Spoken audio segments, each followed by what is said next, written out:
gosh, today is a very important day. We have Mofu Mocha and Aya Senpai joining me on desk to talk about what is the most important week for the Starforged Legends season of the Shadowverse Open. Europe is today, and we're going to find out the 6 players who will be moving on to the regional finals. I'm super excited. How are you guys doing today? I'm good. I'm glad to be back, man. Glad to be back. Glad to have you back in cool blue. And of course, Mofu, you know, on the down low, Mofu has been telling us about this kitten that they've gotten. I'm super excited for the kitten to make a mess. And she's sleeping right there, like a foot away from me on cam. So I'm really looking forward to waking up the kitty. Whispering this whole time. Not really. She's just out when she sleeps, so it'll be all good. We're gonna have an ASMR cast. All right, let's take a look at the tournament format here and just get a recap before we head into the final moments of the Starforged Legends season. We've been in the Invitational stage for 5 weeks now, this week being the 5th, and we're going to play out that round robin to see who is going to come out as a top 3 in their group, and that's going to move them on to the regional finals, and that's in the next 2 weeks. The regional finals is, remember, where all the cash prizes are won and the grand champion is crowned. So that's what we have to look forward to. It's very exciting times, and I am eager to know if Akamaru Red, that's the player that I'm watching out for. Is he going to follow in Jay-Z's footsteps and take a back-to-back victory? Because that would be absolutely incredible if he can do that. I don't know, if the cards are on the table right now. Interestingly enough, both Jay-Z and Akamaru Red took losses last week. Yeah, pretty nice losses. I'm happy to see they took some losses. Yeah. That was like my first time ever seeing Akamaru Red lose like at all. I know, right? For both those players, they've been on fire all season long. And sometimes you need a little downpour. Yeah, sometimes. Yeah. You got to take a loss. They're making sure that they can peak at the right moment, so they're letting them, they're letting themselves ramp up to it. So let's take a look at the prizing that these guys are playing for and see what's on the table here.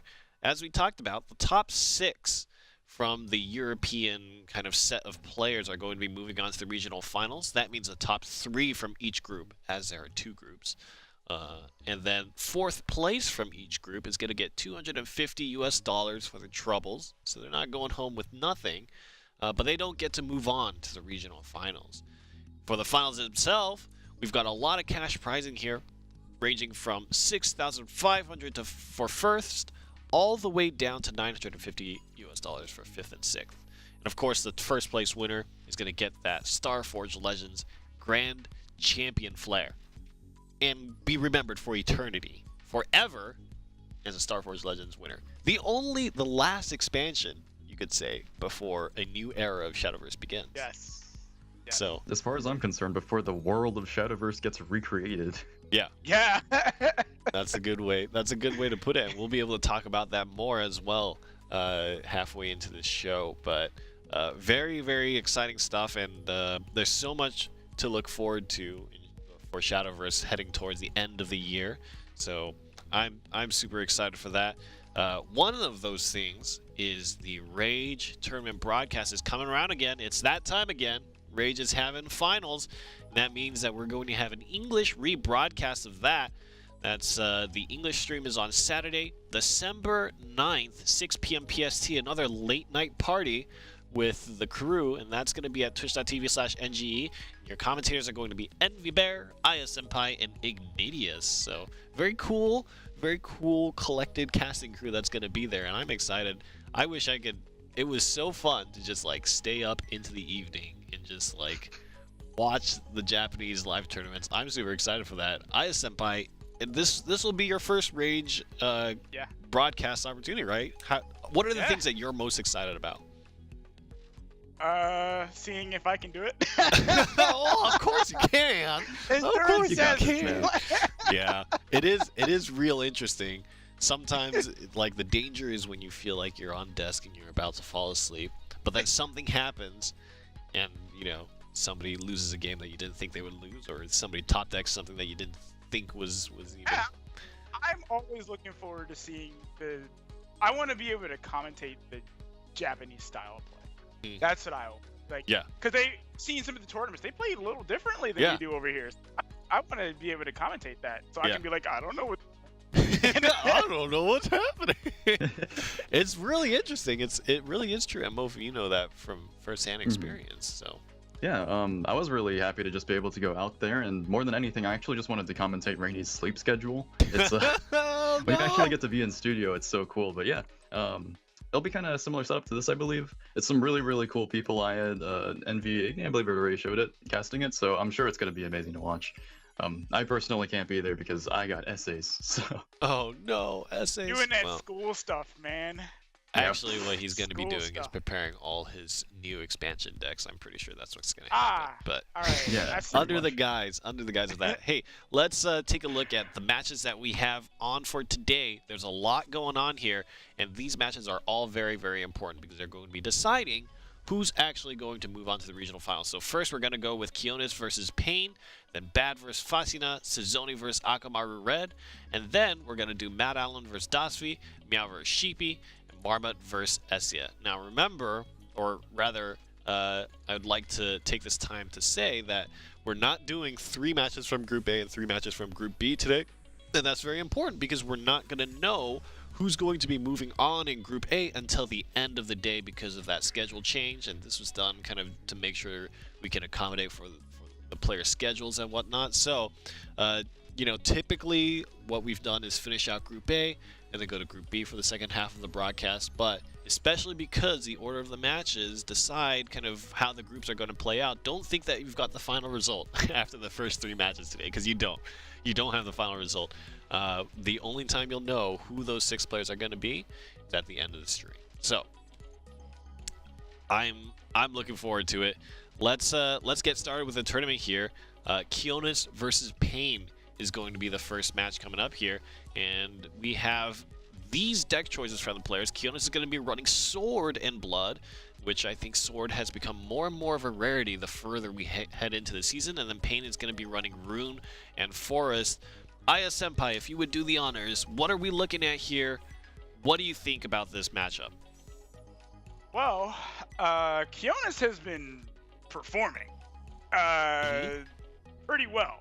So if I had to go with somebody who I thought was going to win, I know Pain qualified for the World Grand Prix, but I got to go with Kionis. I think Kionis has got this. He's been playing really well this time around. So I think I would be really stupid to count him out. Yeah, absolutely, and I think you're absolutely right, and that is something very interesting, right? The World Grand Prix representatives still have had to grow and develop and try to adapt to the meta, and it's interesting to see if they can keep up with that, right? Of course, still, Pain is going to need to figure out, if he does end up taking the loss here, as you expect, what he needs to change by the time it gets to that World Grand Prix. That's going to be super important, and Team Europe is going to have to come together and really figure that out. But, Mofu, let's talk a little bit about this particular deck here. It's going to be a deck that Pain is bringing. I think it's very interesting. It's a Forest Craft deck here, and the card that we want to focus on, there's a few cards that are actually pretty interesting here, but the card that we're going to focus on here is Ariana, the Natural Tutor. It's a new card. Here, talk to me a little bit about Ariana, how it works. I don't think we've ever really seen it in the Shadowverse Open yet. It's really strange, actually, to me now that you mentioned that, because I think that this is such an incredibly solid card, especially for Aggro Forest. I'd even consider it core, but you're right, I've never seen it, or at least I don't remember seeing it. Anyway, the way this card works is if you have a field that's at least somewhat full, it's a little bit deceitful on her part, because at least 3 allied followers includes herself. So if you just have 2 other things in your player, she gives you a 1-cost Ivy Spell Bomb. Otherwise, she just gives you a regular 3-cost one. I think the purpose that she fills in Aggro Forest is you don't have to play Dance of Death anymore. And this is worth emphasizing. You don't have to play Dance of Death anymore. She gives you damage face the exact same amount. She can pick off small things in the same way. And she leaves a body on board. So she basically does everything and a little bit more on that. With the only exception that she's a little bit more conditional, but I think she's an amazing card, and we're going to see just how strong she can be in this list. So this list is pretty interesting. Help me understand what exactly I'm looking at. I mean, at this point, Ferry Driver is kind of like, okay, we've seen that enough. I get it, right? I think I was a person who saw into the future and was like, okay, Ferry Driver is going to be card, right? Right? I'm not going to, you know. Right. There's record on tape of me saying that. But Sure. What the heck is Woodland Band? Okay. Woodland Band is a card that whenever you have 4 followers on board and you buff your entire board. This card is almost never seen. Almost never. We saw it once before. But I'm a little surprised to see it here. But it could work. This deck does flood out. That's the entire point of this deck. It's Aggro Forest. So it wants to generate tons of fairies, and it just wants to throw them all out there. And Woodland Band is to try and help supplement that along with cards like Elf Song, which also buffs your board. So, yeah.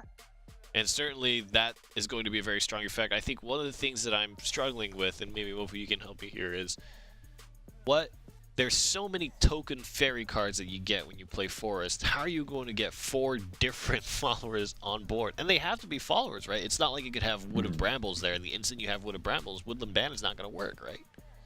Yeah, I think that's actually where the real, cleverness of this deck list comes in. He runs a whole fan of different 1-drops. He goes as far as to run Felperkit, and other than that, has the May, has the Water Fairy, the Goblin, has all these token generators. We might actually see, with pretty decent consistency, they actually could get this effect off. But what I'm going to be looking for is, I don't know if you win the game if you get Woodland Band off, so... it's big. +2/+2 is big, but, is that enough? That's something that I like. Yeah. Well, we'll have to see. The decks are going to be Sword and Forest to kick things off, so let's see how the mulligans play out, and take it away, guys. Alright, so Aggro Sword versus Aggro Forest is something that I actually would consider to be really tough for Aggro Sword usually. And you said that you had your money on Kionis here, but something that that crossed my mind is I realized Kionis really does a lot of different stuff. He has a lot of different tricks. We saw him play combo, I remember a long time ago. Some really, really strange decks back in the day. Things that had Mystic Ring. I'm pretty sure, was it him who had OTK Dragon, maybe? Then we saw him bring things like Control, like Seraph, and now he's bringing, triple aggro.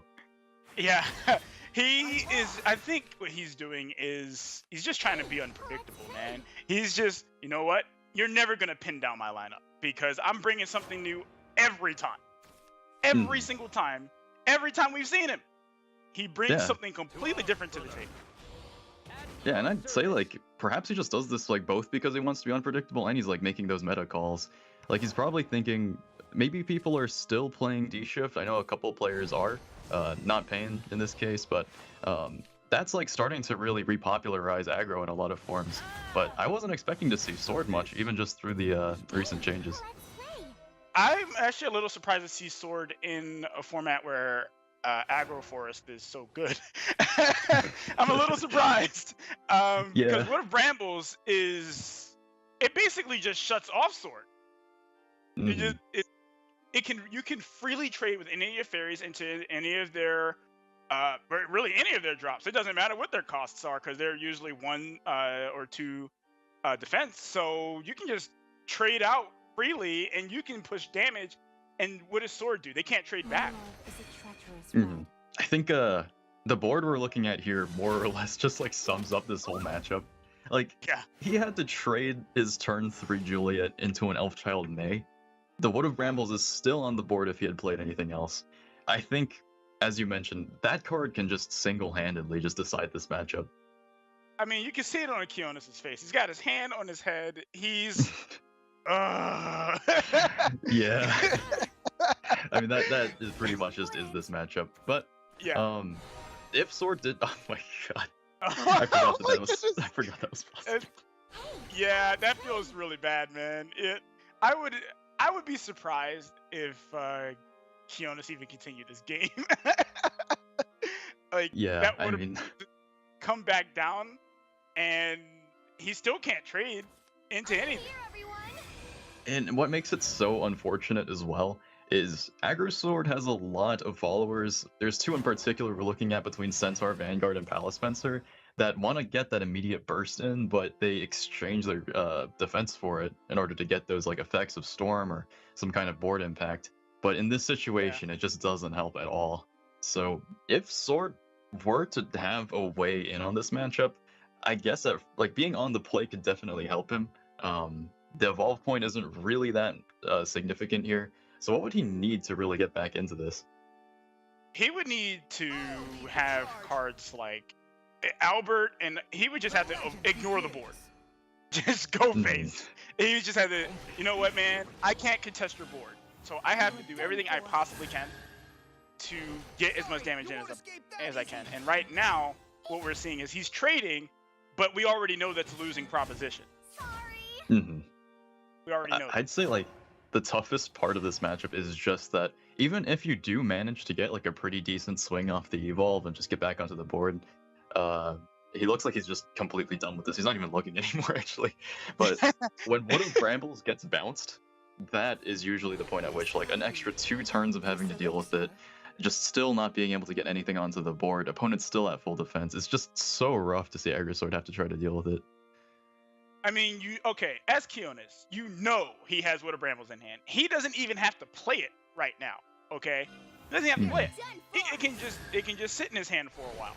And just these fairies alone, I mean, he's at, Pain is at 20, and Kionis is, he's at 18, but look at what he's got. He's got, like, no cards in hand. Or he's got, okay, I guess he has 2 cards in hand, but no cards in hand. And basically, yeah. And Pain he's got value in hand with he's still got the Widow Bramble. It's like, even if you were in a situation where both managed to grind out and both were low on cards, like just Widow Brambles plus the 2 fairies clears out so much of Sword. But yeah, I think what we're probably going to see going along to the end of this matchup is Kionis has his damage setups. Usually like Kunoichi Master, really interesting. I think she's become really popular lately, especially because of how well this card performs against D-Shift. But even playing it out here, even doing this pre-evolve, I doubt he's going to trade with it. Oh, he does actually. And he did. Well, ouch. Yeah, trading there feels really bad. At this point, this just looks really bad. Looks really bad. And I know I keep saying that, but that's because the more I say it, the worse it looks. Yeah, it's like, I'm not trying to rub this in, this just looks painful. But anyway, wow. I think it's just, like, I don't fault Chaos at all for bringing Aggro Sword. It can, like, no matter how tough this matchup looks, I'm sure that there are a lot of other things that Aggro Sword counters really well. I imagine it would have done better against other decks. But, Forest unbanned, this matchup is probably something that he knew was going to have to happen, so, ooh. Alright, yeah, he just threw in the towel. He's like, alright, man, you know what, man, just get this out of here. Get it out. I don't want to see this anymore. Yep, I'm gone, moving on. I honestly, okay, so let's say the situation was reversed. Let's say that Kionis had actually been on the play in that matchup. You think that would have played out any differently? I think there's a chance, because it can be so rough against a deck that works so fast like Aggro Forest, where if you're on the play, maybe you'll have that extra little bit of tempo where you can manage to get something on board, and then you'll be in control of trades, or you'll get some damage in before Widow Bramble starts to take you over. But it's really tough to say, it's just such a hard matchup, so we're gonna have to see and hope, like Kionis, that he figures something different out here. Well, at least he knows he won't have to see Forest anymore. He knows he won't have to see that anymore because of the concession. However, Daria, we see over there, and Kionis is again on the draw.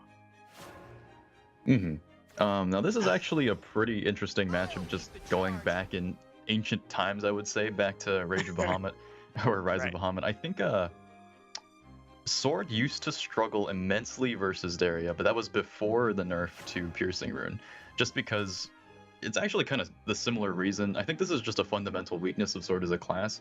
If it gets successfully shoved off the board, it's not really a class that has a lot of tools that can get back onto it. So here, being on the draw isn't so bad, just because I think Sword has a much higher window to play the game. There's no early game where Daria is going to shove them down. But it still all highly depends on how Pain draws out here. Well, right now his hand, I mean, he does have the Clark next turn, but his hand's not looking particularly stellar. At least not for the next turn, because he did skip turn 2, which generally you don't want to do. Unfortunately, he didn't have a choice.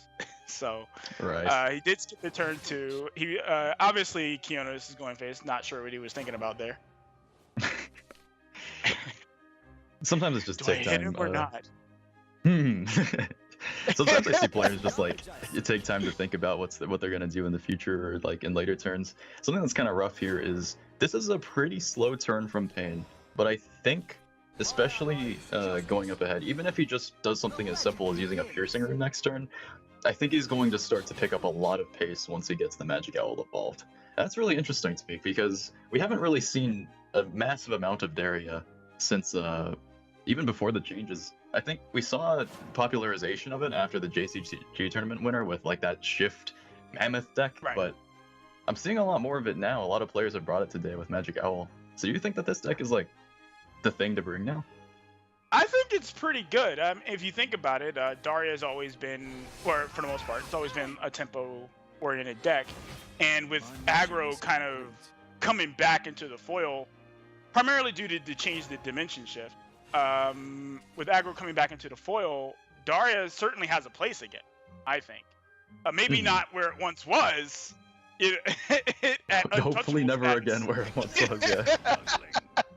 At untouchable status, but it definitely has a place now, I think. Though, I guess this is actually looking really rough for Pain because this is a really, really good turn for Kionis to have Geno. It lets him get the trade in and you spend an Evo point face, and that could just decide it with the amount of damage you can push through with Master and Aloysius. Well, let's see. Pain can play the Owl next turn. Interesting. He can Evo the Owl. He can play Ogler, but he won't be able to play the Chimera or either Or of the his Daria, Yeah. And I guess the situation we're looking at is exactly what does Pain have to draw next turn that just gets him out of this? Because I think with 8 defense left, this could just be him falling too far behind to be able to make this one up. I don't know. Maybe he could. A piercing rune would certainly help clear the board up a little. I think it's pretty much the only thing he could draw, because he would be able to Magic Owl, Evo, piercing rune, Ogler. But again, as we see, that's not even going to clear the board. Not even gonna clear the board. Okay. I like 2 more piercing runes. He did have it. I was thinking for a second, like, so if he gets like insight or something along those lines, that I think still doesn't help it much. No, he did get a snipe, so he can kill the Geno. But there's still going to be one guy, which is the Perseus. Yeah, actually, now that I take a second look at this, the snipe was pretty huge. It's a lot of damage shoved off, even though there's still a huge setup. But at the very least, he has Chimera and Zarya coming up. Though, I think the setup of the Kunoichi Master might just do him in here anyway. Yeah, he won't be able to do anything about the Kunoichi Master. It's just going to come down. Kionis' health is way too high. I don't really see that that's going to be able to happen here. I think we got some connection problems. Yeah, hopefully that doesn't do him in, though. He's doing so well this game. Yeah, he's doing really well this game. I hope he doesn't just auto disconnect and then it's like, oh man, that would be heartbreaking. Yeah. It won't be long now. Oh man. So Mofu, just a little thing, man. This is the first time that we've casted together.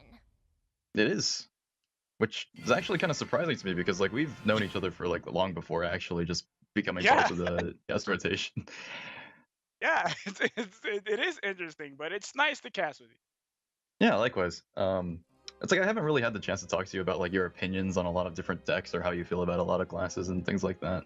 So it's kind of cool hearing your thoughts on Daria because I know I think it was actually way back around like just going into Tempest and Daria was still just so pretty decently played before the next expansion that we actually kind of like met. Okay, so Kionis did take that last game pretty convincingly, a little bit in reverse. So now we're going to see Blood versus what we know as Daria. So I believe this is aggro Blood, right? To take another look at it, yeah, this is aggro Blood with my man has the card that I've been trying to sell for the longest time, even if just only 2 copies. He runs Angelic Knight in here, and this is something that I've come to really, really love in Bloodcraft because it is one of the most brutal follow-ups to Urius I have ever seen. Well, it bumps your Urius and protects it all the same. So yeah, it's pretty brutal. All right, looks like we got a minor connection problem.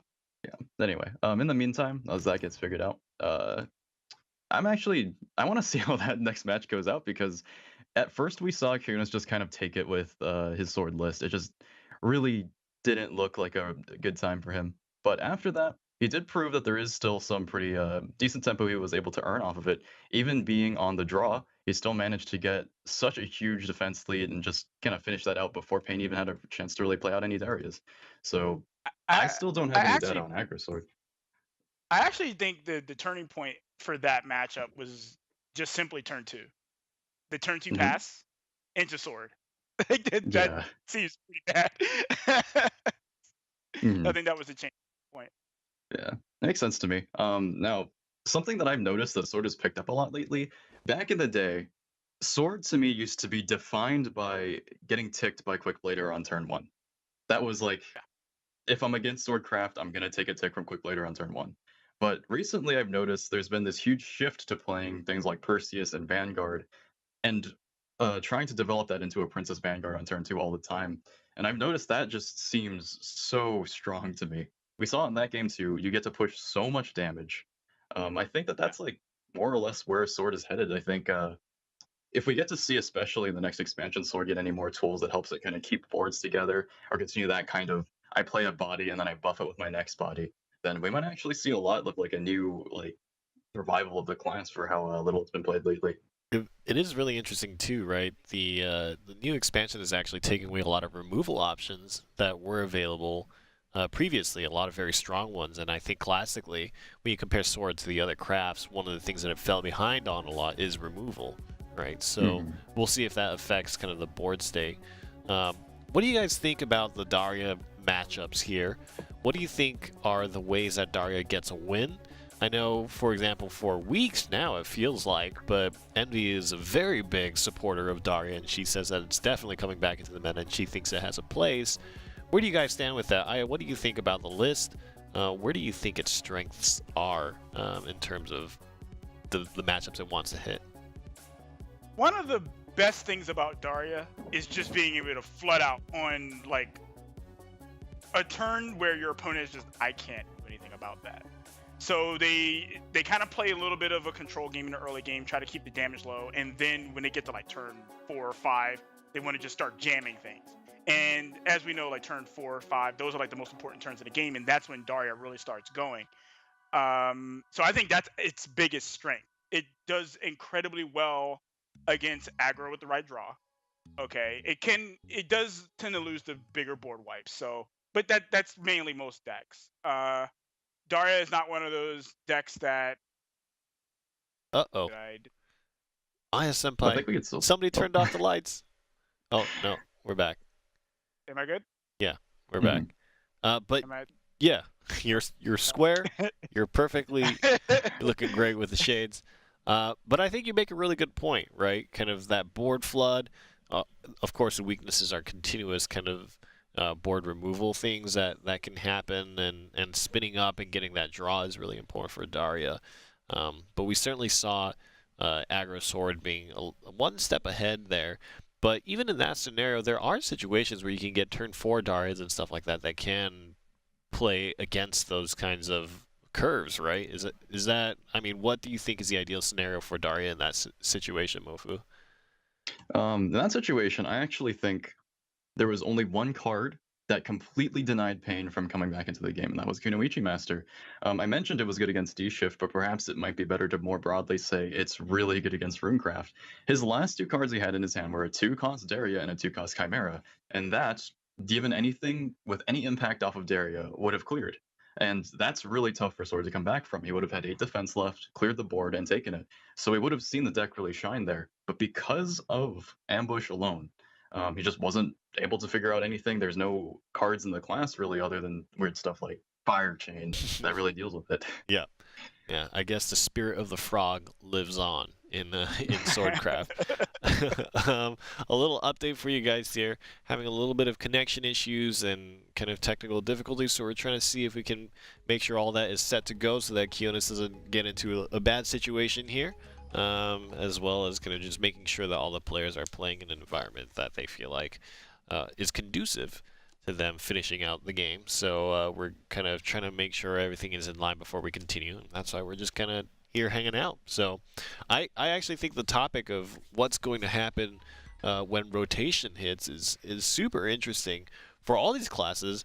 I think Daria is going to be very affected as well, correct, with the rotation.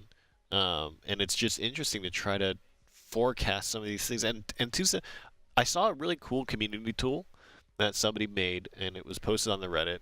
That was a compilation of all the cars that were going to be rotated out. And I think there were some assumptions made, right? And it's kind of unclear what's going to happen because I think that the official announcement said that certain choice basic cards were to remain. And I think right now all we can assume is, all the basic cards are going to remain. But I'm interested to know which ones they're actually going to keep, if not all of them. Senpai, what are some of the things that you're most looking forward to with rotation in terms of like things that you want to try or crafts that you want to play or play styles that you haven't done before? Well, I have been playing a lot of Blood recently, which is kind of weird because I'm mainly a Haven player. But I've been playing a lot of Blood recently. Blood has been a lot of fun. I want something that brings me back to Haven. That's what I want. Right now, I just don't feel like there's anything for me with that. I don't like playing Heavenly Aegis. Stormhaven, I'm not really fond of either at the moment.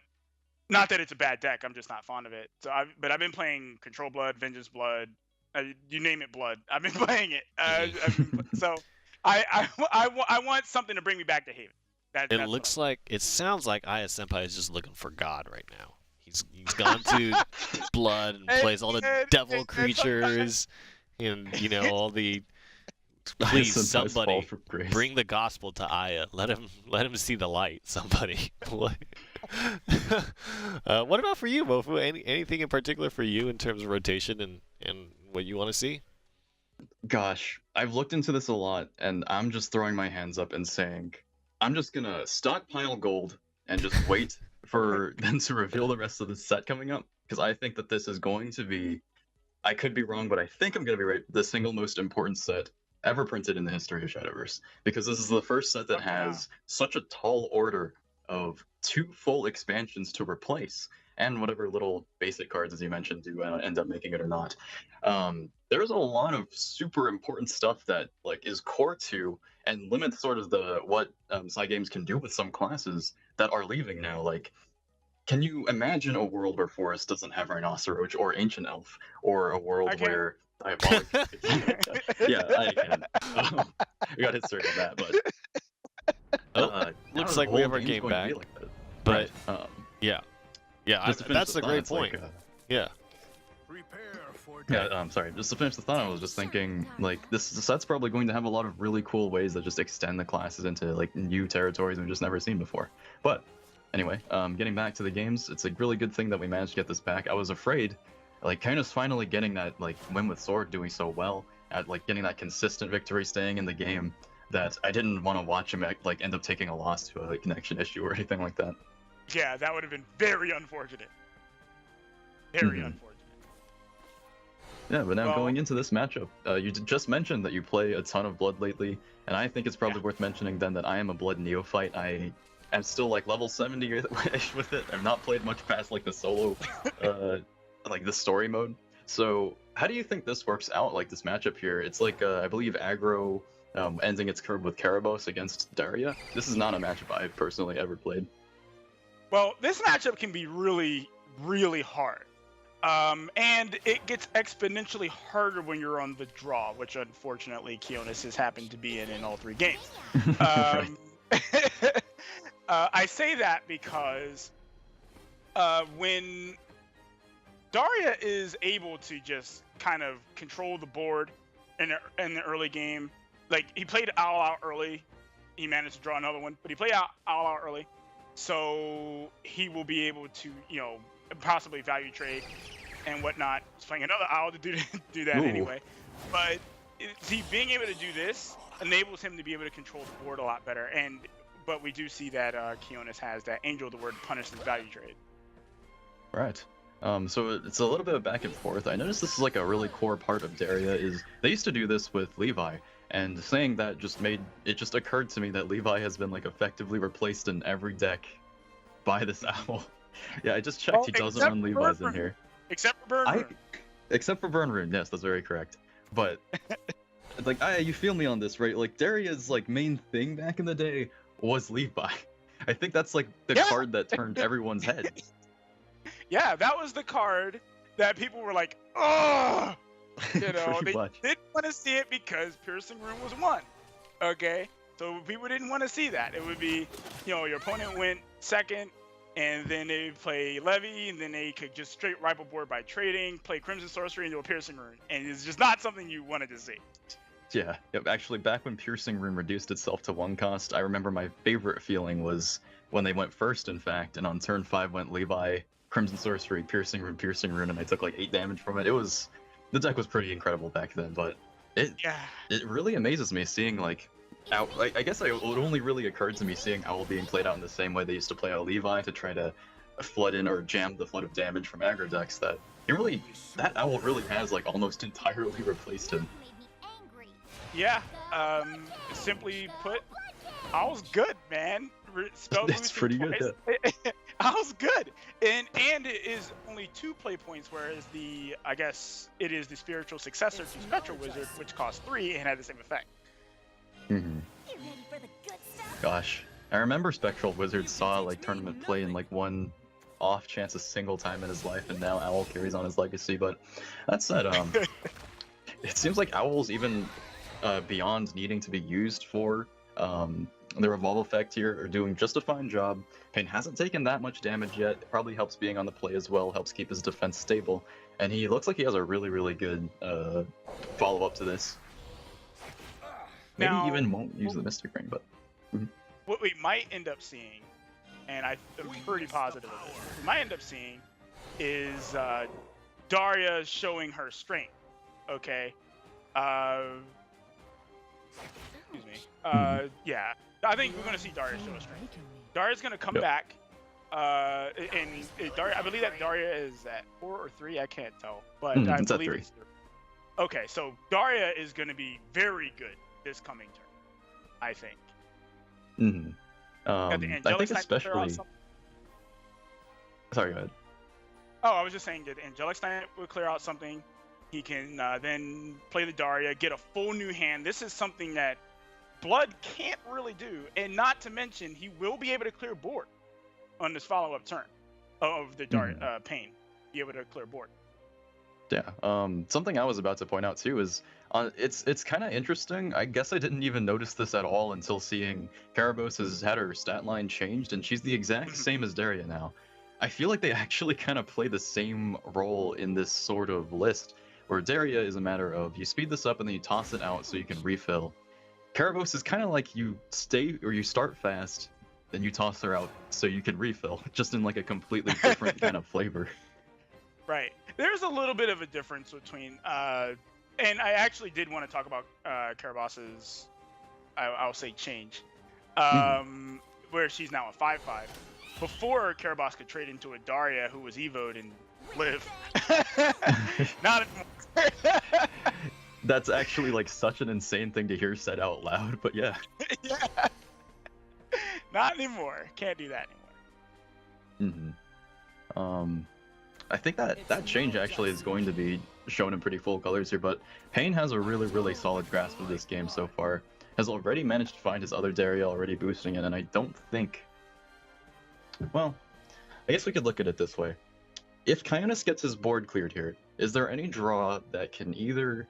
I don't think there's any draw that gives him the reach, but any draw that can manage to take the board back. I don't think so. This is what I was talking about before. This exact scenario.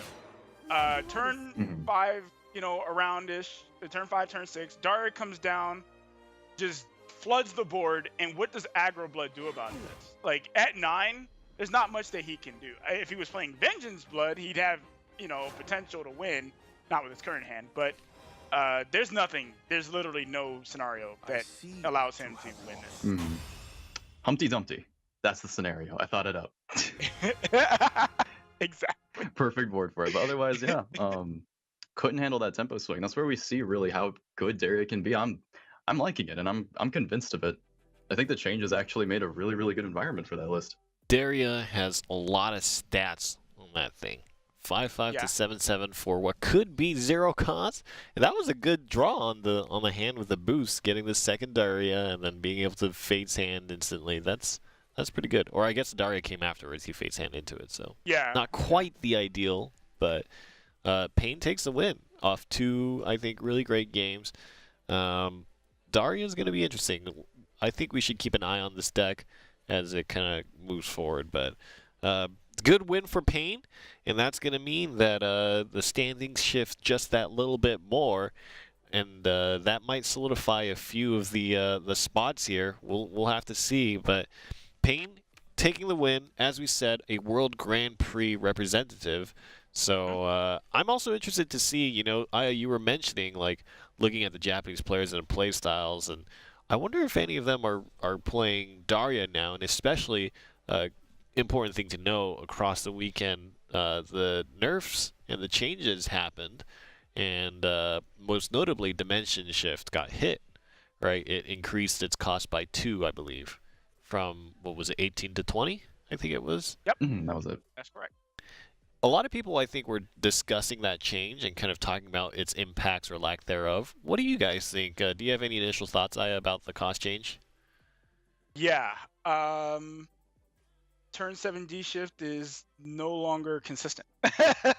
That's my thing. It's not I think that D shift will still get played. It's even getting played today. There are people who brought it.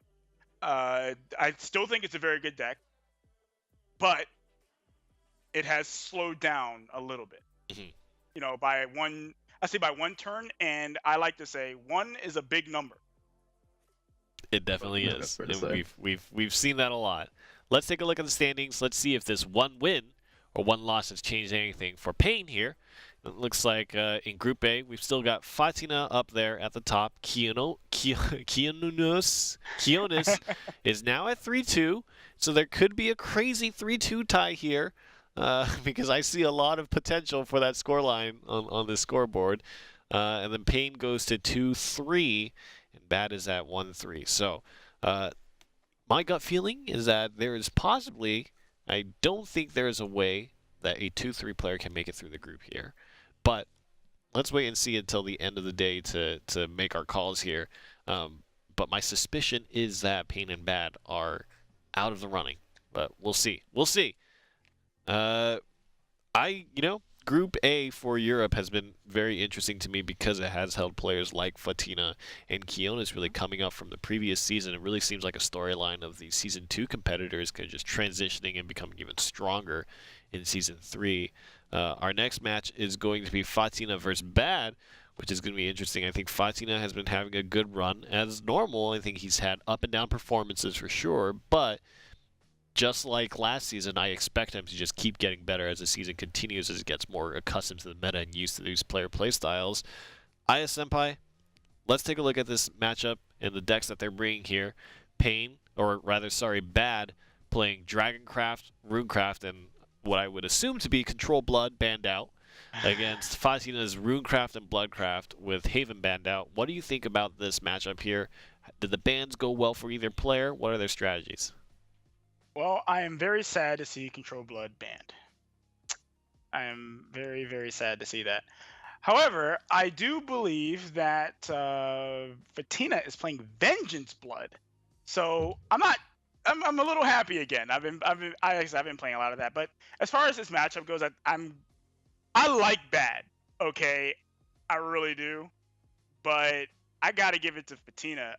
We've seen Bad strengths in the past, and sometimes things just don't really work out for Bad. So, and I'm thinking that trend may continue.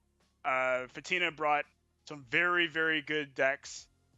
He brought, I believe he brought D Shift, so he's one of the people who brought D Shift. Mm-hmm. He brought Vengeance Blood, and brought something Haven. I believe it was either it's a Looking Form at of it, Storm. Storm. Ooh. Yeah, Ooh, it's a Storm it's an list. interesting Haven list. We're going to take a closer look at it. And apologies, I think there was a little bit of an error on that graphic. And in fact, the Runecraft deck was banned on the Haven deck on Fatina's side. So Fatina's going to be running Haven instead of that Rune deck that we saw there. So just a little bit of an error there. Apologies for that. But Mofu, let's talk about this Havencraft deck. There's one particular card that is just super strange to me. I haven't seen it before. Let's talk about Valhalla General. What the heck is this card? My Why is favorite this thing about there? this card is actually just its Japanese voice line. He's like, "Baruharu no Senshio!" He bellows from like his gut and just gives someone the courage to go on. It's really cool. And also, I want to point out that this man is a liar in Rage of Bahamut. He is like from Greek mythology. He's something completely not Norse. Anyway, so as to not to spoil his reputation, Valhalla General is really cool. I think he's one of the most interesting tools Haven has received in a long time, because when you have to ask yourself the question about how Haven works as a class, they have a lot of countdown amulets that summon a lot of followers that can't attack on the turn that they're played, except in Storm, of course. It's a lot of people come to ask themselves, well, how do I get instant value out of the bodies that I end up playing? And Valhalla in general sort of answers this question in a very fierce way. +3/+3 is one of the biggest stat line buffs in the game that really even sees play a lot. And next to Dark Zone, I think that's what sort of rounds out a really aggressive and really interesting list with a lot of cool tools. And certainly when we look at this, right, there are a lot of those aggressive elements. I mean, look at all the 6 drops that are being run right there. You've got Moon Almirage, Garuda, the General, and Dark Jean. What do you think about the setup, Aya? That seems really heavily loaded towards that 6 play point territory. Yeah, I hope he doesn't brick. This is a lot. This is a pretty heavy deck. But so for those who don't know, Stormhaven is a deck that uses Storm. When the amulets pop, the birds of those amulets all have Storm, so they can attack immediately. As Mofu was talking about, Valhalla in general synergizes very well with the Storm followers because they pop. Valhalla in general comes down, big bird hits face, okay, and he's got a lot of other things to supplement this as well. And we're definitely looking for the skies here with Haven. What is that's actually really interesting. Haven has such a close relationship with birdies, they're just everywhere. What its first alternate leader is actually just a bird. Yeah. Huh. Yeah. I guess that's why. Maybe they just I mean, like Haven wings. makes sense with birds, but Bishop? Like the original name of the class? Bishop. When you think Bishop, do you think birds? I don't think birds. Well, birds are supposed to be like peace, but then there are some very violent cards. Like when I think of Priest of the Cudgel, just imagine what that evolve effect actually is. I think it's pretty violent, right? Yeah. Well, what does he mean by existence. I see your weakness? I never actually considered this. Oh God. All right. Well, there's a bird himself, the Birdman. Havencraft vs. Rune is gonna kick things off. Let's see how this matchup goes. Right. So as to not get too much into my own questions, so you said, even though I kind of emphasized that you play a lot of Blood earlier, that you are mostly a Haven player, but I remember you saying earlier that you want something that kind of pulls you back to the class, and Storm wasn't one of those things. Could you elaborate a bit? What do you generally feel about this kind of deck? Okay, I think that Stormhaven is very good, but inherently I like playing control. So that's it. I don't feel like Control Haven is very good right now, and I feel like Control Blood is. That's why I've been playing a lot of Blood, because I feel like Blood is very good right now. And again, my decision not to play Haven is not based on the fact that I don't think it's good. It's simply that I can't play the deck I want to play because I don't think it's very good right now. I feel that a lot. I mean, it's always seemed to me originally when I saw Haven as a class, I was like, okay, I found the control class, because no other class actually kind of waits for its value the way that this class does with countdowns. But you see that Patina just being able to go on the play, and I've noticed this exact fan of followers along the lines of Main U and White Tiger manages to just bully Rune for a lot of damage all the time, but the class really just holds up in terms of speed. Anyway, what I was meaning to ask a second ago was what kind of things I guess like you were kind of already answered by mostly wanting to play control things, but if there was anything that could kind of turn you towards Storm or just like this part of Haven, what would that kind of look like? That's a good question. I think it would be that I would want to feel. It's kind of like a feeling, you know. When you play certain decks, you feel a certain way. Okay, you're like, I feel if I play Blood, I feel like I'm playing Blood. If I play Control Blood specifically, I feel like I'm literally draining my opponent out of options, out of cards, out of their life total. That's what I feel like. So it's I guess it's a aesthetic feeling. When I play Stormhaven, I don't have that. So Yeah. if I don't, that's how I am as a player. If I don't feel the way that, and that's not to say other people don't. I just don't feel that way. So I think something, I don't know if it's anything specific, but something that made me feel like that would be better, I think. I just like asking questions like that because one of the like biggest noting things that I like see every time I like come back and cast these and just kind of watch Shadowverse in general is that there is just so much room for expression and personality in the game, and I think a big part of it is like, as you say, there's so much feeling behind everything. Even like, I guess because of our discussion of birds earlier, like even Stormhaven has its own like aesthetic theme of like Storm with all the bird followers and everything, but at the same time, I feel like Stormhaven has just always kind of been one of the most like cornerstone uses of the class. It's one of the most consistent that's just kind of been around for the longest time. Oh, no, Stormhaven, I wasn't playing at the time that Stormhaven came around. I believe it was Darkness of All. I wasn't playing at that time, but hilariously enough, the first deck I ever built was actually Stormhaven.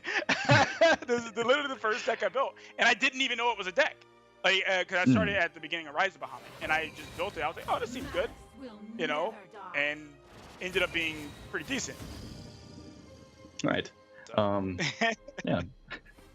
So as we see, I think it seems that this is actually one of the only times I really see this happen.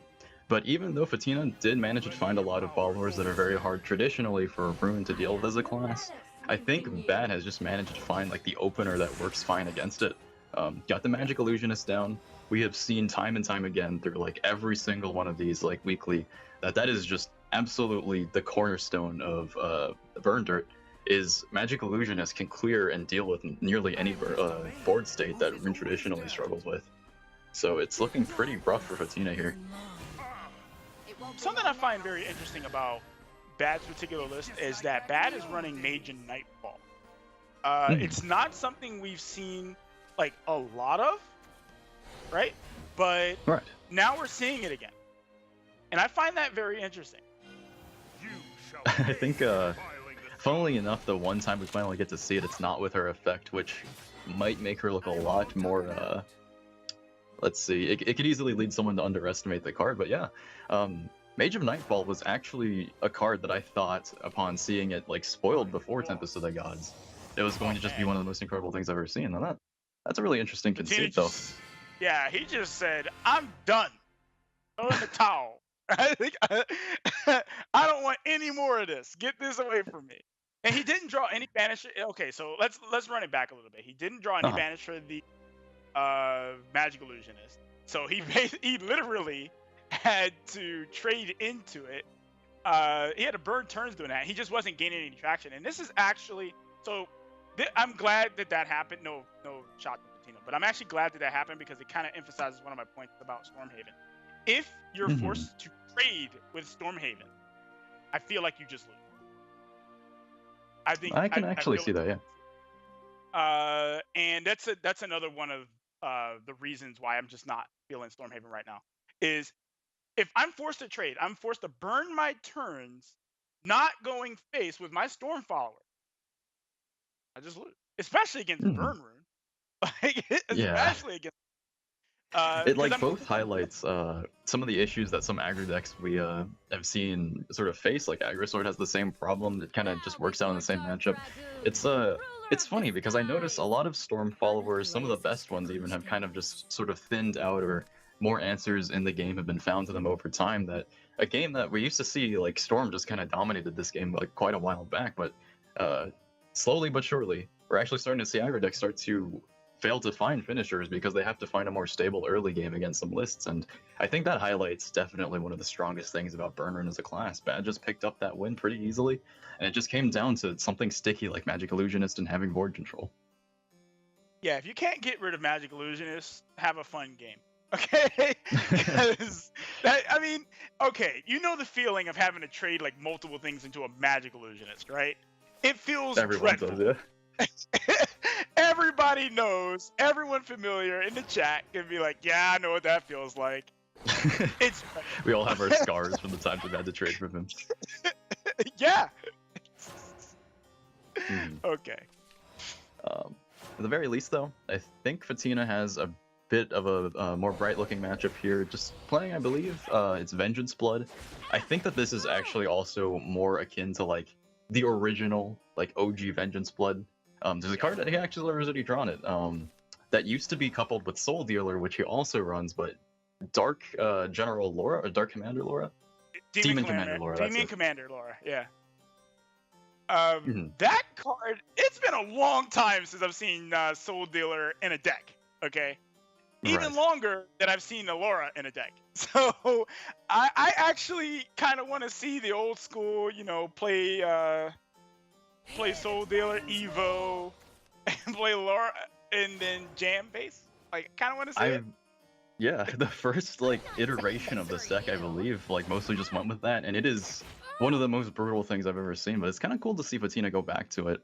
Like, Fatina is a player who puts a lot of thought into his decks. I've like talked to him a little before. I've seen like the things he's like discussed with his teams. He gets really into it. So really, maybe we'll get to see it this game. I'm really interested in like what inspired him to do that. It's definitely off the beaten path. And that's something that Fatina has always done. Every time he builds a deck, he builds it, but it's got little quirks in it that change the way you see the deck. So you're playing against what you believe to be the conventional list, and then Fatina's like, nope, here's a curveball. It's not conventional. Have a fun time reading what I have. Right. The biggest part of it is the combo kind of looks for burst, and the amount of damage he's been able to put on so far already has Bad in that range. She does have access to quite a bit of healing, and unfortunately I think Fatina's hand has become, it's the kind of hand that Vengeance Blood sometimes gets, maybe subtract like Laura from a lot of people's experiences, but Dark Generals, he's not in Vengeance, his opponent probably won't be setting him to Vengeance for him. So what he needs really desperately now is one of his Belphegors or the Soul Dealer, I would call. Or something that just helps him get there. Well, Air Jammer is a good draw. It does get two guys on board, so that was a good draw. It didn't get full value. Okay, it didn't get full value because he wasn't in Vengeance, but he does get to put two pretty beefy guys on board. Makes it a little harder for Bad to deal with. Also, another thing that's really nice about Air Jammer is sometimes when you just need extra burst, having a card that can pull out Blood Wolf, especially when you get to this kind of like contesting part in the mid game where really any kind of board Fatina develops is probably not going to be hard for Bad to answer in really any capacity. She has Sahaquil active, Breath of the Salamander just drawn, and is currently ramping up towards things like Bahamut and the like. But for aggro decks, usually if they can find a follower with Storm in any capacity and spend their Evo points to do burst damage, usually that's how they manage to eke these through regardless. So I find this play a little bit interesting on Bad's part. Bad opted to play a card to draw. She played Oracle to draw instead of playing the Sybil into the Breath of the Salamander to clear board.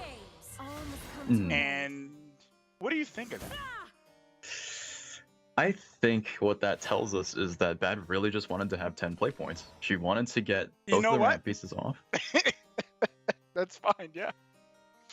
That's a big possibility, but I was actually really surprised by it too, because mostly she left Dark Air Jammer alive, and even just spending an evolution point from Fatina could have made that a much bigger threat. Or he could have like pushed an extra bit of damage, but he saves it, which I find really interesting on his part as well. Now, Bad could just jam Bahamut, right?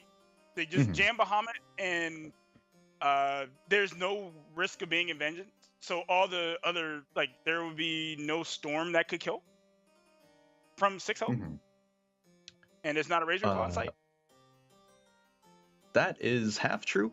I actually just realized it's off the top of my head. There are actually 5 cards in Fatina's deck that technically have Storm with this hand that could finish it off. If he gets to Well, activate okay. Vengeance using Belphegor or Soul Dealer, we would actually see that be enough with Demon Commander Laura. I think Bahamut is just the best thing that Bad can do right now. Mm-hmm. Ooh, not the card you want to see. I like got excited for a second when I saw it, and then I thought about it a bit, and I was like, yeah, it's a piece, Yeah. but I think he knows it's over. mhm. He knows. Unfortunately, So Yeah. sorrowful. Yeah. sometimes when Dragon just like kind of has a full hand, then what can you really expect to happen? It's really tough to really get Dragon to not have like some way of getting to push a Bahamut face past like that one weak point he has. I will abide. Yeah. That. It's almost like Dragon mitigates that weakness. So many cards that can just wipe out more than one thing. She had Grimnir, and she had a Breath of the Mhm. Salamander, and just happened to have Israfils too. So Had a much, Sonic Quill if she much felt on the like it, board. yeah. Bad takes the win 2-0 against Fatina, which is actually a very big win here for very Bad. I mean, kind of closing out the season there. And it's going to put Fatina in an interesting situation. We talked about kind of the 3-2 tie possibility, and I think we're one step in the way of getting there. But interesting games. After seeing that blood deck play out, what do we think of it? I mean, I feel like it's been so long since we've seen a Vengeance Bloodless not draw Soul Dealer or Belphegor and not be able to get into Vengeance. Would you say that was the key weakness there, Aya? I would say traditionally, Vengeance Blood does very well against Dragon. Mhm. He just didn't have the draw for it. He played it well, played it the way he should have, but unfortunately, he just didn't have the draw for it. No Belphegor, no Soul Dealer. The Soul Dealer would have, is like additional vengeance, Mhm. just to give you more vengeance. Like double vengeance, Yeah, it's like give you more vengeance, and he didn't get it. Yeah. That's Yeah. unfortunate. I can't believe, when Mofu, you were talking about the possible card combos that he had, that Razor Claw, I feel like came real close, like there is a world in my head where it's like, oh, a spell plus like playing out a Storm Follower, like some combination of that I think would have been able to close it out, but Yeah, It's seeing just- that draw was kind of a roller coaster for me because every time I see Blood top deck Razor Claw, my first gut reaction is like, ooh, and then I thought about it and I was like, oh. oh no. Exactly. Yep. And this is why I don't play Vengeance Blood, because my heart can't handle it. Let's take a look at the standings and get an update here. Bad will go to 2-3, just as Pain did 2-3, so they had some redeeming feature. Did not end this season 1-4. And that's going to mean both Fatina and Kionis are going to end this the round robin stage at 3-2. So the only match yet to be decided is between Best Marmot and Essia. And what's going to happen here, one of them is going to be 3-2, one of them is going to be 2-3. This must happen. So Fatina and Kionis are in the season, but who will it be between Best Marmot and Essia who will move on to the regional finals? Everything up to this point has not mattered now. You just have to win this match. That is it, right? Because there is no situation, there's no four-way tie that is possible. Right. So it's either going to be 3 people at 3-2, and Group A has the top 3 spots tied, and the bottom 3 spots tied, and that's going to be Best Marmot, Kionis, or Fatina, or Essia, Kionis, and Fatina. We'll find out who it's going to be at the end of the tournament day, but I can't believe the group ended up that way. I mean, we talked about it a little bit, how, in Season 2, once we got to that last week, things just went super chaotic, but here it is again. What do you think of these players here that could possibly make it into the regional finals, as well as Fatina and Kionis making it through, Aya? Well, I'm sad to see Bad didn't make it through, but that just means that Bad and other players, Pain as well, they can just come back next season. Okay, I hope they do. I hope that all these players who don't make it come back next season. Okay, this season, look at this season as a growing experience. Okay, you took some wins, you took some losses, but take it as a growing experience, and come back next time and show everybody up. I think Uncle Bottles said it the best. You may lose today, you may lose tomorrow, you may lose in 3 months, but at 6 months, you win once, and you feel like you've gone one step further. And that was Like this, you cry every time. cry every time. Bottles. That's for I'm getting tomorrow. emotional We'll remembering. get to cry tomorrow when we see Bottles on stream. But I'd love to take this moment to, give a little public message to the audience here. Make sure you check the Twitch panels to get a link to the Discord. That is the Shadowverse Open Discord. That's a community server. That's where you can get a lot of details about the tournaments, and a lot of the players and the community figures that help make the show happen are there. So check it out. Give that link a click and join our Discord. Would really appreciate it if you did that. If you're watching on YouTube, you're not at the Twitch site, twitch.tv/NG. Go there and scroll down and you'll find those panels. So definitely make your way down, join the Discord, and then start adding Aya Senpai and Mofumoka and just start incessantly asking them questions. Just any question you can think of. Aya and I are like the only two type of people who would actually probably answer like every question. Exactly. So unironically do that. You know, Do actually that's do so that. True. By all means. If you guys send us need all- help getting started on questions, I have a list of potentials. What should I eat for breakfast? What kind of toothpaste should I use? Should I blow dry my hair? Shower every day, every other day, every week, every month? Just don't bother. Don't bother. Yeah, not all No those showers. things, No no showers. breakfast, no brushing your teeth, no drying your hair, showers. None of that. None of that. Is Only that what you do, Shadowverse now. Mofu? You don't dry your hair at all. It's just naturally that way. Actually, I was born in this. Man, my joke is just like killing itself. I was born in this exact state. My hair was already like this. Nice. It's been like this for years. Perfect. And really, it washes itself. I actually just like kind of Washes meditate. itself. I All meditate right. under a Well, waterfall and it just starts like flying upwards. we've learned something about Mofumoka today. Let's move on with the tournament here. Make sure you guys shower. Let's move on with the tournament here and get prepped for the next match. That's going to be between Sizoni and Akamaru Red, the two that were intertwined for much of their time playing competitively. Akamaru Red giving a lot of advice and kind of lessons to Sizoni, and both of them being kind of leading figures in Season 2. Now Akamaru Red has carried that success onwards into Season 3 and is one of the top most scary players in the season. Rune Shadow, Forest Rune. What do you think, Aya Senpai?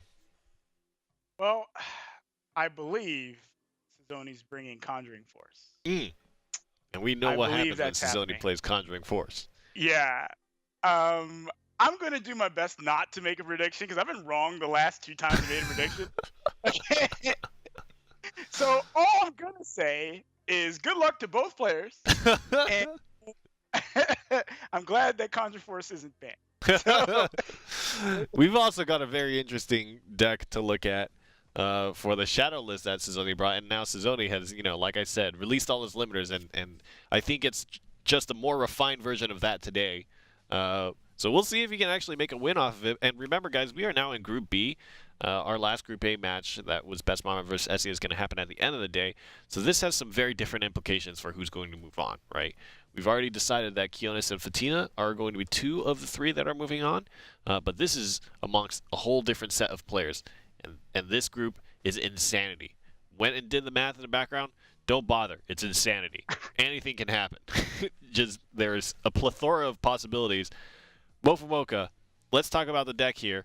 Sizoni likes to bring very strange decks. What do you think about what we're about to see here? Give me a little rundown for Sizoni. I believe we're looking at his Shadowcraft list, and that is the Mail of Obliteration. What the heck? We've come to this that I'm talking about Mail of Obliteration. This is my PowerPoint presentation. You've Mail of developed a PowerPoint presentation for us? Well, all I can say is actually I have lost to this card before in Take 2. It came out with like 25 attack, and I didn't have an answer to it.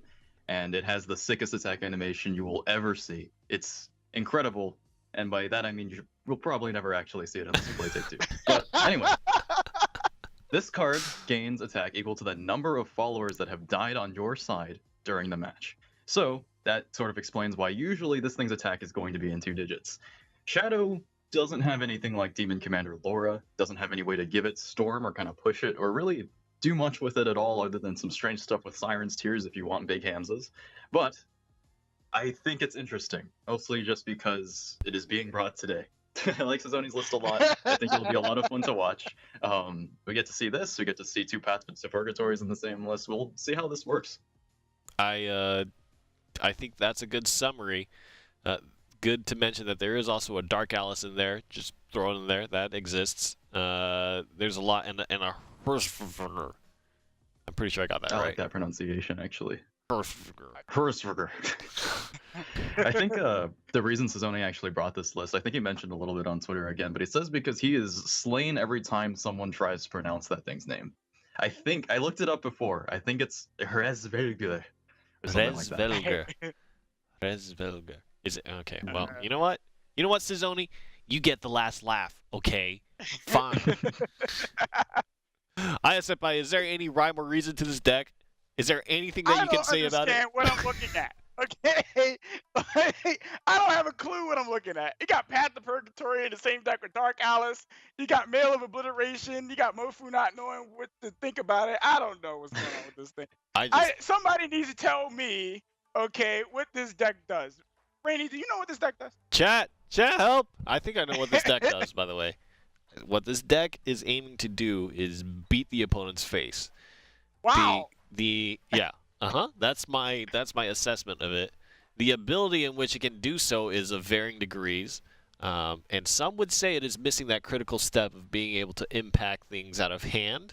I think that is classically an issue with a lot of the weaker decks in Shadowverse. So I think that is the struggle that Sazoni will have to overcome. That is my expert analysis. More at, what is the time? 2? 1? 2. Where I am. 2 where you are, yeah. I don't know.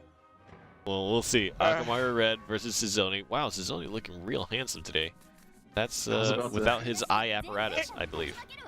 HD finger guns. Yes! Okay! I'm back to the public library just for me. He heard I was casting today and decided to turn on his camera.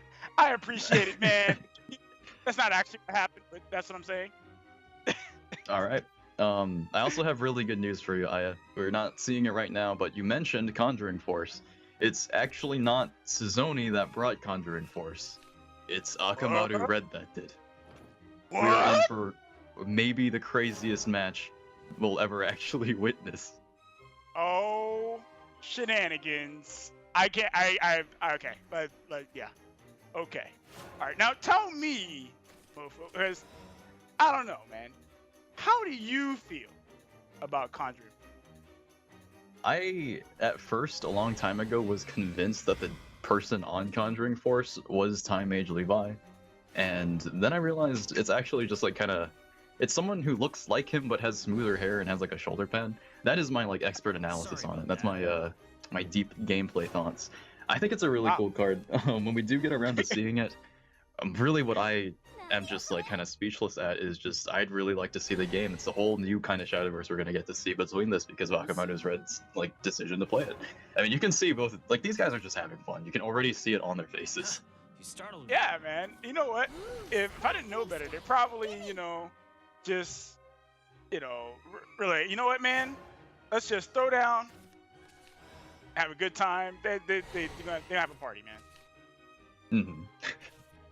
So, to try to actually discuss what we're looking at here, so on the side of Akamaru Red, this is mostly a traditional kind of Roach Forest list with a twist, in that it runs into the Looking Glass alongside Elf Twin's Assault to make sure that he has an answer to these snowmen that he's going to have to deal with.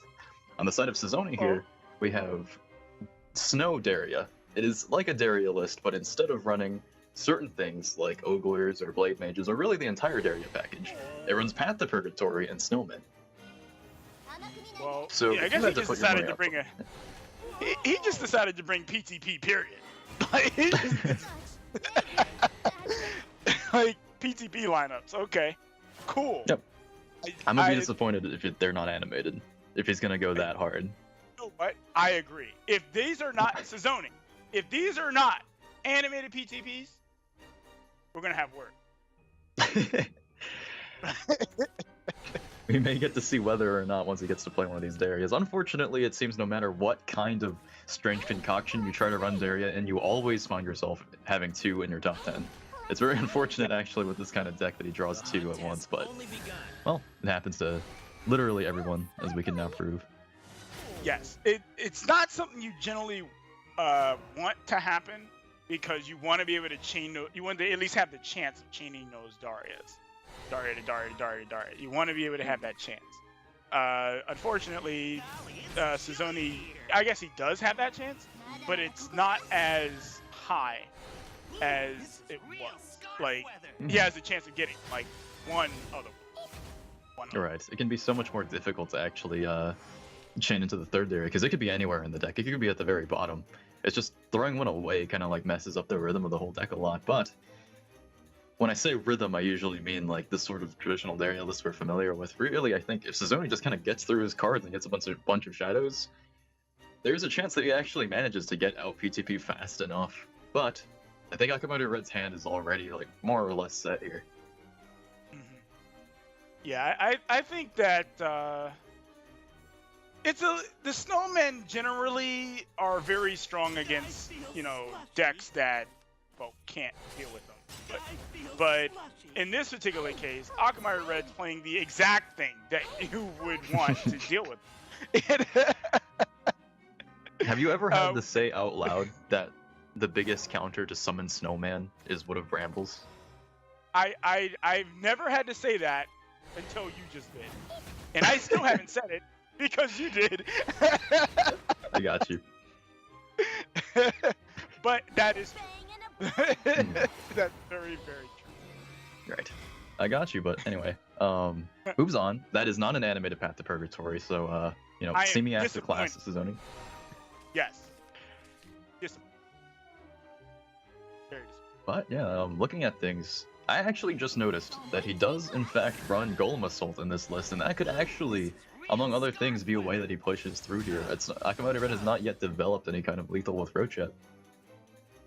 No, he has not. And Golem Assault has been a card that has been able to turn the tide against Roach. Just being able to, and Sezoni can even play it next turn. Just being able to get those 3 golems and then the cost getting reduced by the effective Earthright, I think is really, really good. Like, I think it's really cool. Mm-hmm. It's kind of interesting. It kind of fits, like, in an inverted way to a previous card that existed in Ancient Alchemist, I believe, was like a 5-cost follower that does the same thing and gives you 3 Summon Guardians, but didn't have a cost reduction on it. I think the cost reduction on Golem Assault kind of turns it around. You don't get an immediate body, but playing all of them at once becomes that much easier. That could actually be so huge, because if he manages to resolve all of them, well, even if he resolves one and clears for the most part here, Akamaru Red is out of Evolves. I think we might actually watch Sezoni make something happen with his Snowman here. You're good at this. Well, Golem Assault, and he can play a ward if he wants. If he really wants it, he can play a ward. And it looks like he does. I'm also noticing these players have been emoting this entire game. Yeah, I guess so. Yes, they have. I mean, but they're very familiar with each other, so it's something you would expect of them to do, you know? That they would just kind of, you know, even though it's a competition, they're still friends, right? Right. Unfortunately here, even though I think Sezoni had like the dream, I was trying to count in my head. It's always so difficult with Roach. He did have Angelic Snipe and 2 things to trade into the Guardian Golem. He does actually have like a pretty decent setup going here. You know, I don't even try to figure it out. You know, I just go, you know what, he's dead! You know? I respect that. There are some hands you look at that just has Roach and all the pieces, and you're like, oh yeah, that's probably just going to be like 56 damage or something, but... Yeah. And they'll be like, "What are you talking about? That's not even right." All right, what are you doing? I'm like, I don't know. I just, I Just point play at the someone game. else, blame me for it. Yeah, I'll blame you. So when I miss roach lethal eventually, I'll just blame you. Yeah. Okay, cool. Though, I think just perhaps if you didn't see if there wasn't a setup for it before, perhaps not enough damage. I think he doesn't really have other options in hand that get through these wards without playing the roaches. I think Yeah, Sisoni actually is massively favored here. Our guy is so close to this double non-animated Path to Purgatory is being active. Well, actually, he's there. Like he's there. Once any 3 of these cards die, like that's it. Double path, and that's it. Game. Yeah. I don't think Akamar can even push through this. Sisoni with yet another weird deck. He made it. He made it. Yeah. Made it happen. But there's no Yeah. way he can push. He can't push 26 damage, because he has to get through the ward. And he doesn't have any way of actually getting through the 3/3s. I feel as though perhaps Akamai Red has just been kind of playing it like a friendly for a long time, or perhaps if I went back in time and thought about this, I should probably do this and counted whether or not he actually had it past the first ward. Wow, So it Sisoni was- gave him back his own finger guns. I like it. I like it. He gave it back to him. He was like, "You're gonna take this L, buddy."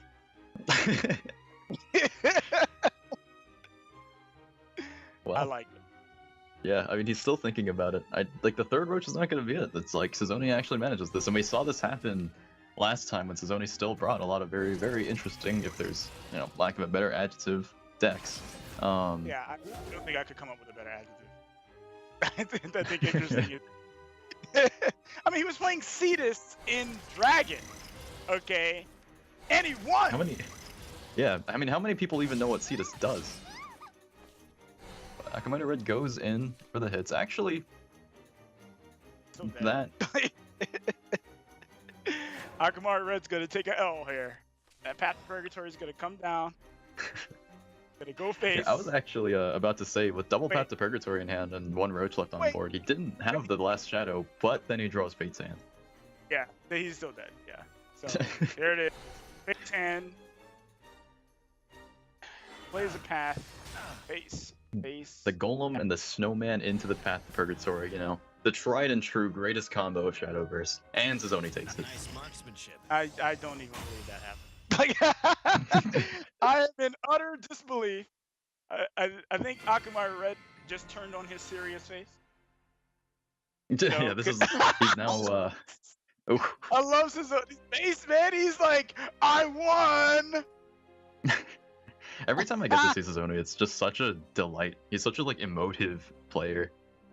Even just He is watching an him emo. can be as interesting as watching the game he's playing half the time. Hey, Sisoni is an emote, okay? He is one. He just, I'd really like to have a Sisoni leader actually at some point. you know what? I don't want that, but All right. oh man, love Sisoni though, man. That guy, so funny, man. He's got such a vibrant personality. He's really, really cool to talk to. Really cool to see kind of the backstories behind some of these decks he builds. Anyway, we're gonna have some questions get answered here. Mail of Obliteration telling him, no, you're not gonna mulligan me. I'm in your opening hand. Yeah, well, Mail of Obliteration is like, you're playing me this game, okay? That's happening. You're playing I finally get to make You my don't- tournament debut. Well, this would definitely be its tournament debut. Okay. Now, I do want to say, have you seen Mail of Obliteration animated? I have not seen it animated, no. It is super sweet. One of the best animated in the game. Hands down. Hands down. One of the best. Gosh, my favorite's always been Test of Strength, but I actually am really interested in seeing that. Should. It's Oh well, awesome. if only Test of Sisoni Strength had is animated good. Mail of Obliterations or PTPs at this point. Yeah. Okay, now, he can't do it again, right? Like, he can't do it again, right? Well, this is a really, really tough spot to be in. It's not that this deck does actually have quite a few answers to pretty tough situations, but I think it's going to be really hard for him It's unlike with his PTP rune deck. He doesn't really have anything like Summon Guardian. He doesn't really run, I think, a single ward in this list that could actually stave Akamaru Red off. So it could be really, really tough for him. Well, currently he's losing the board game, which is really rare to say about Shadow, but he's currently losing the board game. And Wood of Brambles, being Wood of Brambles, that card is amazing. It's pretty good. Yeah, just a little good. It's all right. Just a little bit. I think we've seen like pretty much demonstrated throughout all of today, and I noticed this actually is interesting. Forest has been played a lot in both these past few formats. Even before the nerf, I remember a lot of aggro Forest kind of got through. Roach Forest has been everywhere, and Road of Brambles has been core to every single one of these lists. It's just board control in Shadowverse is so important now that even just the power to just kind of shove things off early with little throwaway followers like fairies that now get to trade things for free is just super massive to the class. The hunt has only begun. Yeah. Yeah. This game is looking very different than the last one. This is looking like aggro Forest, man. Yeah, pretty much. Honest. It's still really just fun to watch the zoning. It's like he's taking it in stride. He just sees the Elf Twins Assault, laughs, got his skeletons, pretty glorious, valorous death there. And today, did you expect the first time you get to mention or talk about the change of Little Soul Squasher to be from a list like this? No. No, I was actually about to bring the change to Little Soul Squasher, her being a 2-1 now. That's actually very significant, and we actually just saw why. Before, Little Soul Squasher could Evo and trade into a fairy or something without, or like a 2-2 with Wood of Brambles out without dying. Can't anymore. It can't anymore. That's very significant. A lot of people talked about kind of in initial impressions to the changes is that, well, why would you reduce the defense of Little Soul Squasher? That's not what makes her strong, right? But I've noticed, if anything, little stat changes to cards is so huge, just due to how powerful evolution is as a mechanic in this game. If Little Soul Squasher can't trade as a 4/4 into stuff, then that removes a lot of possible 2-for-1 options that you used to have. Yeah, exactly. And I can't say one way or the other, like, if I think it was the right change, if I think it's a fair change. I can't say if it was right or wrong. But Soul Squasher, I don't think that Soul Squasher is going to see less play because of it. I think, or maybe may see a little less play, maybe a little bit. But I don't think it's not going to get played. I think that'd be better as the Sony play. Yeah, that's a fair assumption because, like, this is another one of those cards that just kind of forever gave a class like a new powerful way to control the board. It's completely different mechanically than Wood of Brambles, but I think it kind of serves the same function in the class. Right. Oh, sick! What a lineup play! He What else can you expect from moving on? Master player never loses a game. Akamaru Red with a brilliant Will of the Forest on 5. I don't even understand. Okay, I think I need a tutorial for that play. Okay, please explain to me why you would do that. It's okay. I called it the best I can. I think Akamaru Red knows he's against some pretty wacky stuff here, so he's taking the opportunity to do some pretty wacky stuff himself, and he does have like pretty solid continuous like follow-ups into damage himself. Dance of Death, some an active Sylvan Justice with an Angelic Snipe already setting up his Roach. So he probably just completely understood, you know what, I can get away with doing this. The only thing that disappoints me is he throws an empty Will of the Forest and does not give us finger guns. Yeah. I'm feeling a little ripped off. I'm disappointed. But we will get the C-Mail of Obliteration! Very true, and he gives us the little heart that I would try to emulate myself if I was also visible, but yeah, we do get to see it. Oh, Made it all the way up to 10. I have never actually seen that card. You've never seen it played? No, I'm not. I'm not completely gonna I'm not gonna tell you I'm surprised by that, but you know, there you go. That is one of the coolest animations in this game. Like, it opens up its clutches and you can see like its fingers, I think, like close in on that like weird green essence that is like all your followers in the past. that is all your vials in your collection, you know, and then it just gathers it up. You see like this massive attack boost. All right, Akamari Red, man. I feel a little misled. Okay, Akamari Red. Where are my finger guns? I don't know. I guess Where he's my saving finger- it for this next deck. He just gave me some thumbs down. I don't want that. I want my HD finger. Yeah, no, I'm not feeling so great. But Yeah, I'm a little disappointed here.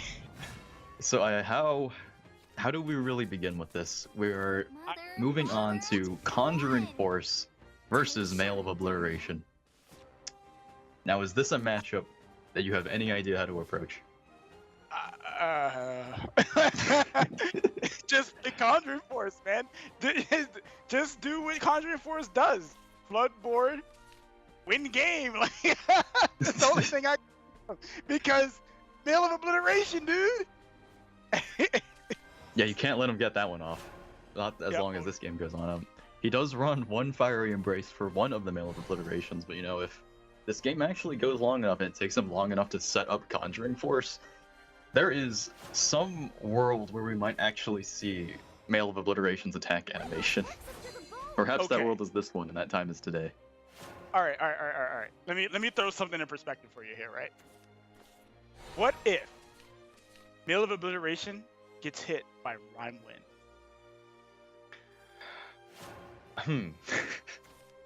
So Rhymewind would only have to go up to 7, right? Yeah. That's It's only the 7 defense spell of the boosts. card. Yeah. That You is an play interaction Mail of Yeah. that I I've mean- never thought of before, yeah. Yeah. Like, how sweet would that be? Get a whole board of snowmen, Mail of Obliteration gets bounced back? What is...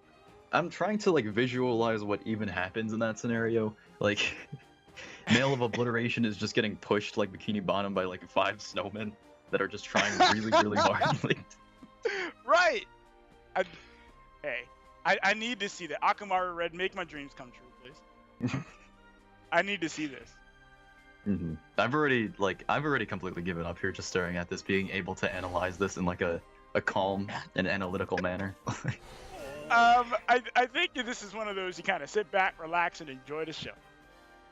Pretty much. I mean, but this is definitely a spectacle, but to say the least, it's like 2 decks with very interesting win conditions, and worth not forgetting is that even though Suzuki plays Mail of Obliteration, we got to see it finally make its tournament debut that it's deserved for so long.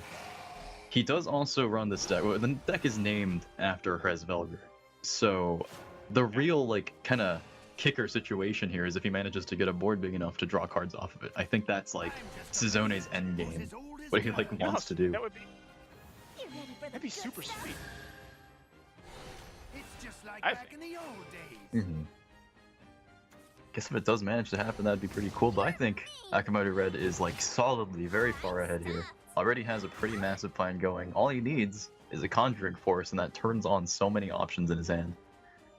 Actually, at this point, he doesn't even necessarily need the Conjuring Force. One of the best strengths about the Conjuring Force deck is, well, you don't need Conjuring Force. It's one of the biggest Right. strengths of the deck. You can win just simply off a snowman, and as I'm actually quite experienced in playing the deck. You can't leave any snowmen alive if they're on board. You just got to kill them all. Because one snowman, that's it. Thanks for playing. Like, they can have that Conjuring Force. They can have some cheap spell boost from there. Boom, game over. Yeah, this is not like Otohime into Sage Commander of ye old No. ancient times. This is Snowmen into Conjuring Force into like 6 other things and like 25 damage off of a single Yeah. mistake. Okay, so a Midnight Haunt was just played. I think this is also Midnight Haunt's tournament debut. Um, I'm all tuckered out. yeah, I think it is. But we're seeing a lot of interesting stuff today. Okay, a lot of interesting stuff today. I don't even know what to say right now. Do you know what to say? I don't. I can try. That is a really good Midnight Haunt because, like, outside of just trading in his followers or trying to make any other kind of play, like, if he trades in one thing or plays like Lyrial and Soul Conversion, that's the only other way to get those shadows in for Soul Squasher. But why do that when you can play Midnight Haunt and get 13, and now he's got more for really anything else he could possibly conceive of choosing it for. Unfortunately, Well- that doesn't mean we're not going to see this Midnight Haunt kind of fuel up a PTP later. Well, there's that, but there's also the problem of when Midnight Haunt goes away, all your shadows do too. All of them go away. So that means that Mail of Obliteration, yeah. Or That's Mail of interesting though. I Obliteration. think Mail of Obliteration is worded just the way it's like, does every follower that Oh, was it just say when destroyed it during the dies. game- It just dies. You're right. Yeah. Yeah, It our does say boy die. Sazoni knows. he planned Yeah. for this situation. It does say dies. You're right. That's something I actually forgot. Like, because you never see it.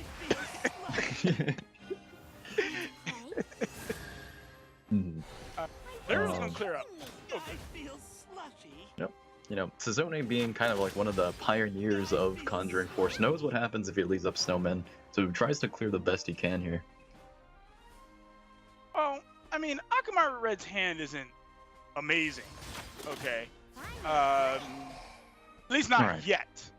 I don't think that it's amazing. He's gonna probably spend a fair amount of time just trading around. Just to keep the board clean. I mean, we did see Sazone play Prince Catacomb. So, his board's a little sticky. Even after this Lurching Corpse dies, it's still going to leave a 1-1. Yeah, at the moment, he just simply refills and tells Sazone to do it again. The most interesting thing I find here is just, as you said, Akamaru Red just perfectly managing to develop this very, interesting sort of way to win a game without even needing the win condition of Conjuring Force. He just has enough damage to throw in between like all these snowmen against Sazone, who's still just going to probably be tasked every turn to try to do something about it. But I think something that was mentioned That's a before. Sorry, go That's a ahead. Soul Eater. I was just going to say that's a Soul Eater. That is in fact a Soul Eater. So if he manages to play that, that is also Soul Eater's tournament debut. It's just kind of like everyone who was once in Shadowverse is now getting their time in the spotlight. But yeah. I think Rainey said it earlier, but this deck does kind of lack sort of ways to get impact from hand. Soul Eater, unfortunately, despite how cool he looks when animated, you can actually see him like just taking that guy's soul, even in the corner there. Yeah. Still does not help this problem of board impact, so I think it could be really rough for him if Akamaru Red finds, you know, that last piece, that Conjuring Force. Well, this is one of those positions where I think Akamaru Red does exactly what I was about to say. Whether or not he can decide if he's going to play that Rhymewind or not. If he was going to commit that. That's interesting to me. It's really interesting to me that he would decide to play it there. Yeah, Because knows that he has. I'm sorry, go ahead. No, I was just gonna add on to that he knows he has an Enchanted Library coming up, has a lot of resources, so just decides I'm gonna go for it and I keep this snowman train rolling. But what I was gonna say is that now, if for some reason Sazone had Mail of Obliteration, Akamaru Red wouldn't have had an answer to it. What? You know, until you said that, and then he drew Fiery Embrace, he still didn't have an answer to that. Exactly. Oh man, but there is a Conjuring Force. There it is.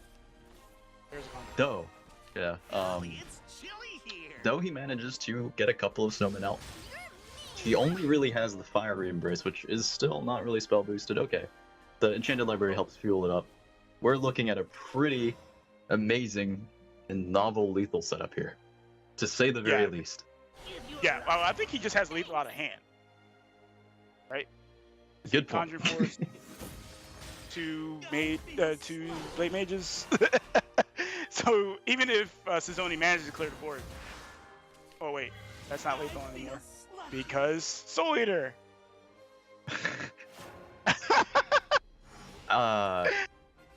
Okay, hold on. So okay, no, it's lethal. It's lethal. Yeah. It's lethal. Okay. He didn't clear the rest. It's definitely. I can now put it on my resume that I've had to count a Conjuring Force lethal over a Soul Eater's healing in the history of Shadowverse. Yeah. Unfortunate though, the library actually prevented some space there.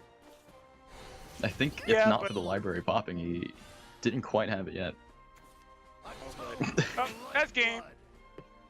Talk about the irony of Sazoni losing to his pet deck. Mm-hmm. Oh, the kiss, the finger guns, the HD finger Oh, guns. he gave them to me. Thank you, Akamaru Red. Thank you. HD finger guns. I appreciate it, man. Sazoni takes the loss 1-2, or Akamaru Red takes the win 2-1, and that's gonna make things very interesting here. We didn't get to see Mail of Obliteration attack. I'm really upset we'll about ever that. get to see Mail of Obliteration attack. Sad. One day. I want this Meal of Obliteration get Rhyme win, but that didn't happen either. I feel like we didn't get to see anything in that match. Would like to take the time to remind you guys that if you go to the website that we have, shadowverse.nge.io, you can find our standings live updated, as well as player statistics, how many times Akamaru Red has played Conjuring Force, and you can maybe find some information about Mail of Obliteration decks there. A lot of player information lives on that website, and articles and all kinds of stuff there. So definitely go check it out. And especially as we're coming close to the regional finals, make sure you check out the website to figure out who actually is qualifying through. With that, we're just about ready to get the standings updated, and I think things are becoming a lot more clear here for Group B as certain things have played out. The two matches that are the most impactful here is the one that we just saw, Akamaru versus Sazoni.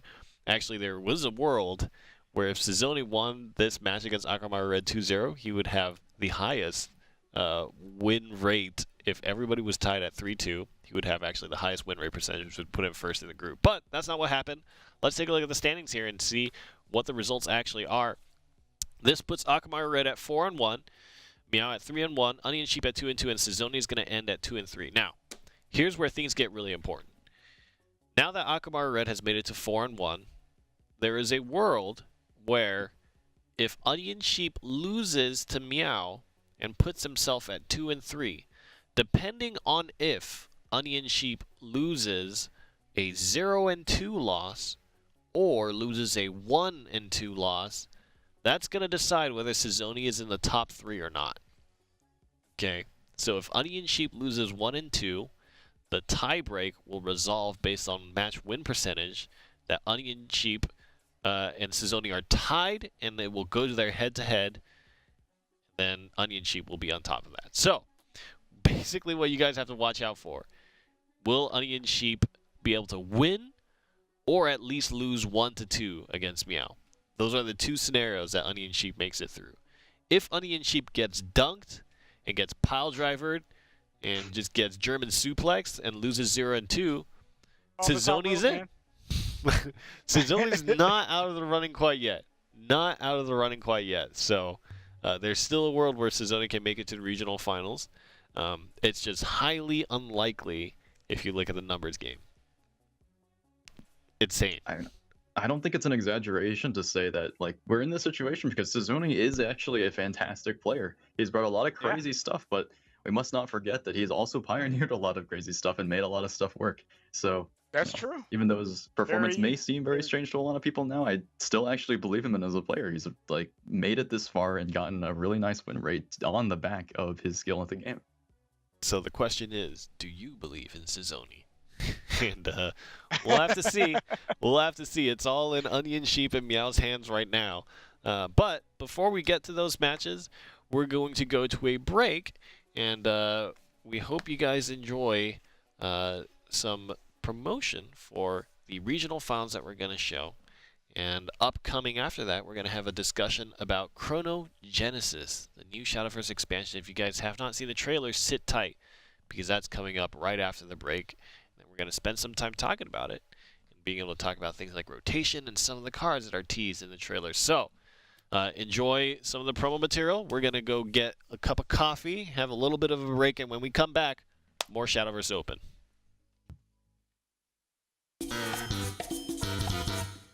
Heyo! Uh-oh. Did someone lose the dimensional shift again? Hey, we all get comboed sometimes. We just gotta pick ourselves back up. Want me to show you how it's done? In to win. Tune in Saturday and Sunday for the Starforged Legends Shadowverse Open.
All right, we're back, and we're gonna spend some time now talking about the new expansion, Chrono Genesis. I'm really excited about this. I believe we have the trailer set and ready to go, so we're going to be able to see that and kind of think about what are some of the things in Chrono Genesis that we're most excited about.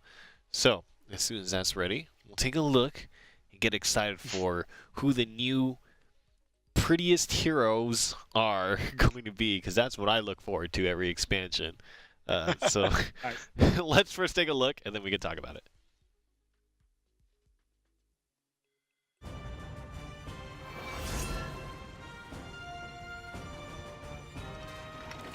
The time has come. Witness the world's refabrication. Winds of change sweep across eons, beckoning heroes forth, while wings of valor sunder the heavens, leaving naught but flame. Shining under this fiery torrent, a beacon of blessed justice brings hope to the land. However, lest we forget, beneath the facade of creation lies destruction. To suppress the knowledge of antiquity, higher beings will set in motion the cogs of war. And thus, divine retaliation begets world-ending conflict. At the far side of this inevitable flux, born of chaos and order, lies the genesis of a new era. So, won't you join me and behold revelation?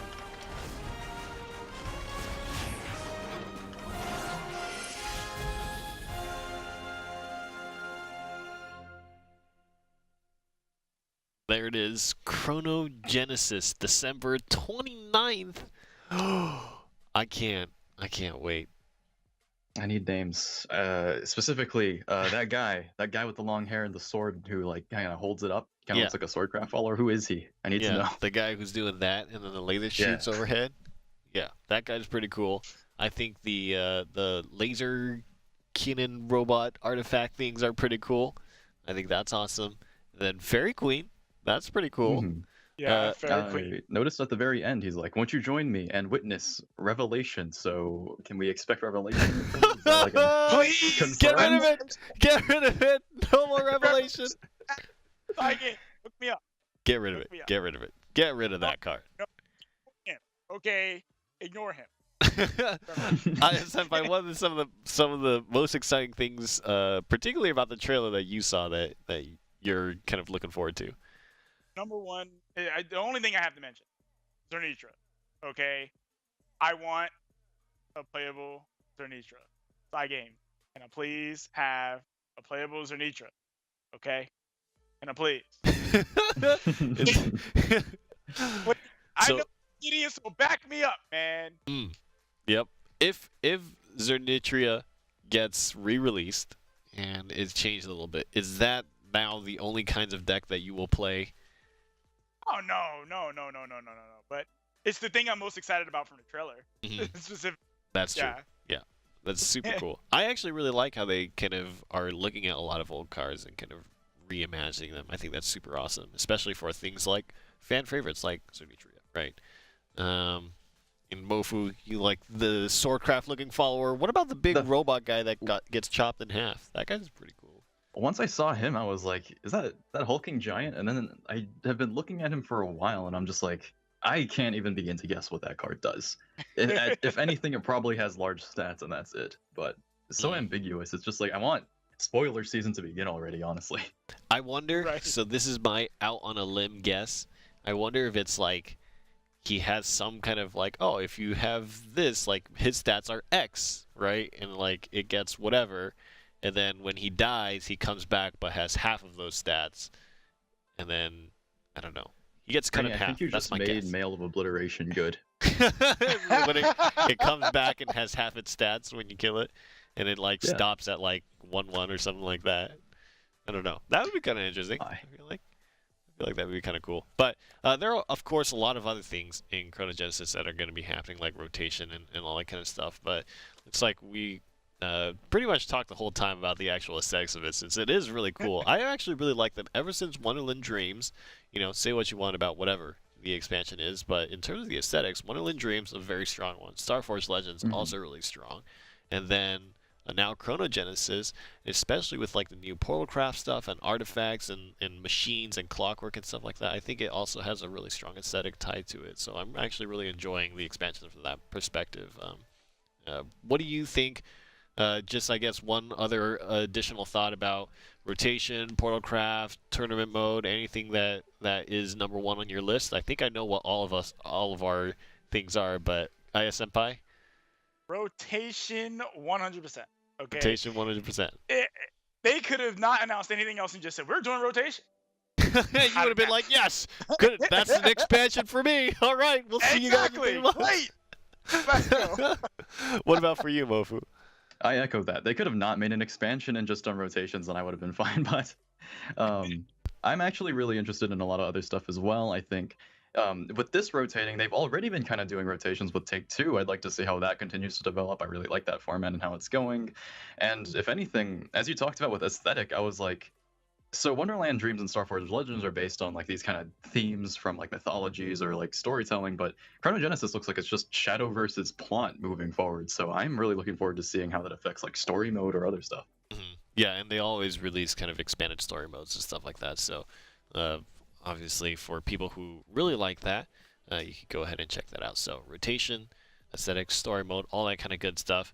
At the end of the year, December 29th is when that's going to happen. What's also happening in the month of December, a lot of stuff is happening, but one of them is going to be the English rebroadcast of Rage, the Rage tournament.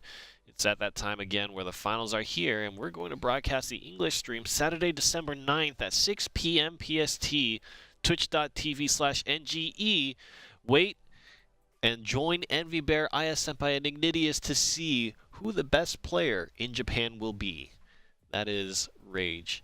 And that's going to happen very, very soon. So join them and have a little bit of a late night party, and that's going to be great. But we have to move on with the tournament. We're a bit into Group B, and we have to see kind of how that's going to play out. We've got Mad Allen versus Dasvi, and then Meow versus Onion Sheep. And remember, Meow versus Onion Sheep is a key matchup here that's going to decide who the final player is to move on to the regional finals. Now, there's a few ways that this can play out. If Sheepy wins, Sheepy is totally in there, right? And Cizone gets left behind. If Sheepy loses, depending on how he loses, Cizone could still make it in, or Sheepy could secure the spot for himself. So we'll have to see when the time comes to that point. And, of course, to close things out, Best Marmot versus Essia. And that's going to decide. Whoever wins that, it's just in. It's just as simple as that. Best Marmot versus Essia is just win or lose, all on the line. That's it. That's the last match. So let's jump into the head-to-head here and take a look at Dasvi versus Mad Allen. And Aya Senpai, Force Sword on the side of Mad Allen, Blood Haven on the side of Dasvi. How do you feel about these players? I mean, they've had quite a performance in Season 3. What do you think about this matchup here? Well, Matt Allen decided to bring Seraph. Seraph. Very nice, yes. Yeah, and I want to point out that Seraph actually has a very strong matchup against Control Blood, which Dasvi happens to be playing, I believe. So yes, yeah, he's playing Control Blood. So that's going to be really interesting to see how that plays out. Other than that, I'm going to go on a limb, take a prediction. I didn't take one last game, but I'm going to take one this game. And just based on the Seraph, I'm going to have to go with Matt Allen because Seraph is very good against Dasvi's line. Yes, and I think you're probably going to be hitting the nail on the head there. One of the decks that I want to look at, actually, that I think will be interesting, and Exodium actually talked about this list quite a lot and really likes it, but let's talk a little bit about Alana Haven, which is the alternative Haven deck that kind of is existing right now, and I believe Dasvi has this in his lineup. Alana's Prayer is a card that we're going to focus on. Mofu, tell me about this card and what its function is. Alana's Prayer is really interesting because this is one of the rare times, or perhaps starting to be not so rare times, that a single card creates an entire archetype and completely modifies a class. Or at least in Darkness Evolved, if I can go back into its origin story, I think this was one of the biggest pushes Haven ever got originally as a class. It's one of the first things that gave it an identity. So every time you heal yourself, it doesn't just turn into a matter of not losing the game, it turns into winning the game. You buff your entire board for +1/+1. In the class with the most powerful access to healing in the entire game, that still gets pushed sometimes with things like Tenko and Ether to now just give them like board fighting buff, like just every single turn. I think Elena's is in a really good spot right now, especially with the recent changes that haven't really affected it. It's a really, really strong list, and I think we're going to see just how well it can perform here. And here we see the full list. It's got things like Unica, Rabbit Healer, Frog Clear, just all the healing that you can find. Monastic, Holy Water, very popular choice, and just you can see almost every single card has some healing component to it with select choices for removal. And then you've got the beefy endgame there with the Taurus Aegis combo. Aya Senpai, talk to me about this lineup. How is it in your perspective? And you mentioned how you think Matt Allen has a great list here, but what about this particular list, Dasvi's Alana's list? Well, Dasvi's Alana list is pretty par for the course. It's running. It's very anti-aggro. Okay, it's like you're never killing me. He has Temple Defenders, which is okay. Just stop right there. You have Tenko, which can even buff them. And Tenko is easily the best card in that. All right. When it attacks, it can heal you for 1. And then if you have Alana out, it could buff your whole board. So, and Tenko gets really big really quickly. Easily the best card in the deck. And then, of course, Aether, all that. So I think that this deck is just saying, I'm not losing to aggro, don't care what you say. But it does give itself a little bit of a way to beat other control decks with Taurus and Aegis. And what's interesting, too, is Aegis actually does get buffed by Alana's as well, because it's a change to its attack and defense, so that's not one of the effects that it sidesteps. So kind of interesting, but still will not get past Mr. Full Moon, correct? Just for the PSA We're not out getting there, past Mr. Full Moon. you will never Mr. get Full Moon past. doesn't matter. Mr. Full Moon. It's always one. It's always... Oh no, I still. Oh. Bad beats. That was bad PTSD. beats, man. Yeah. Yeah. I felt really bad when I saw that. It's something that in order to know that, you'd have to do it. Yeah. And you have to learn the hard way. That's for sure. So we'll see. Matt Allen versus Dasvi. Who will come out on top? It looks like Alana's to kick things off against Forest. Based on the mulligans, we'll see how this match plays out. You did mention earlier, Aya, that perhaps one of the biggest kind of key strengths Matt Allen had here was his Seraph deck, but I think Dasvi just saw it and was like, nope, I'm not playing against that. Not this time. Yeah. Nope. But now he's in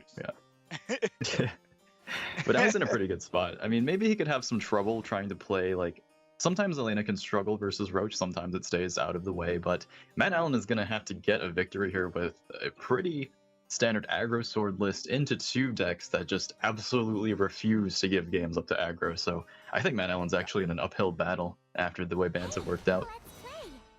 Well, I completely agree with that. The thing is that Alana happens to be pretty good against Roach for one particular reason. It can build boards that Roach can't deal with. And if you don't have your lethal set up, thanks for playing. You know, thanks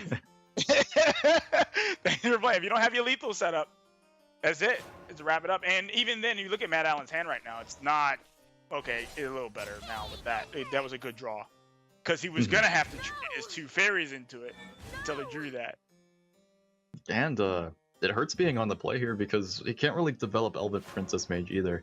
But so you play a lot of Haven, and I remember you saying earlier, okay, because we said it just like an hour ago, that you kind of prefer the control style of things. Where do you rank like Elena's in terms of like its archetype? Do you think it's like, does it count as a control deck, or is it like a tempo deck? It feels more tempo-y, but it's more towards my style of play. I like playing very slow games, and Alana does allow me to do that. So if a game really drags out, I can definitely play a very slow, methodical style of game with it. So yeah, I mean, Alana is definitely a deck that I like playing.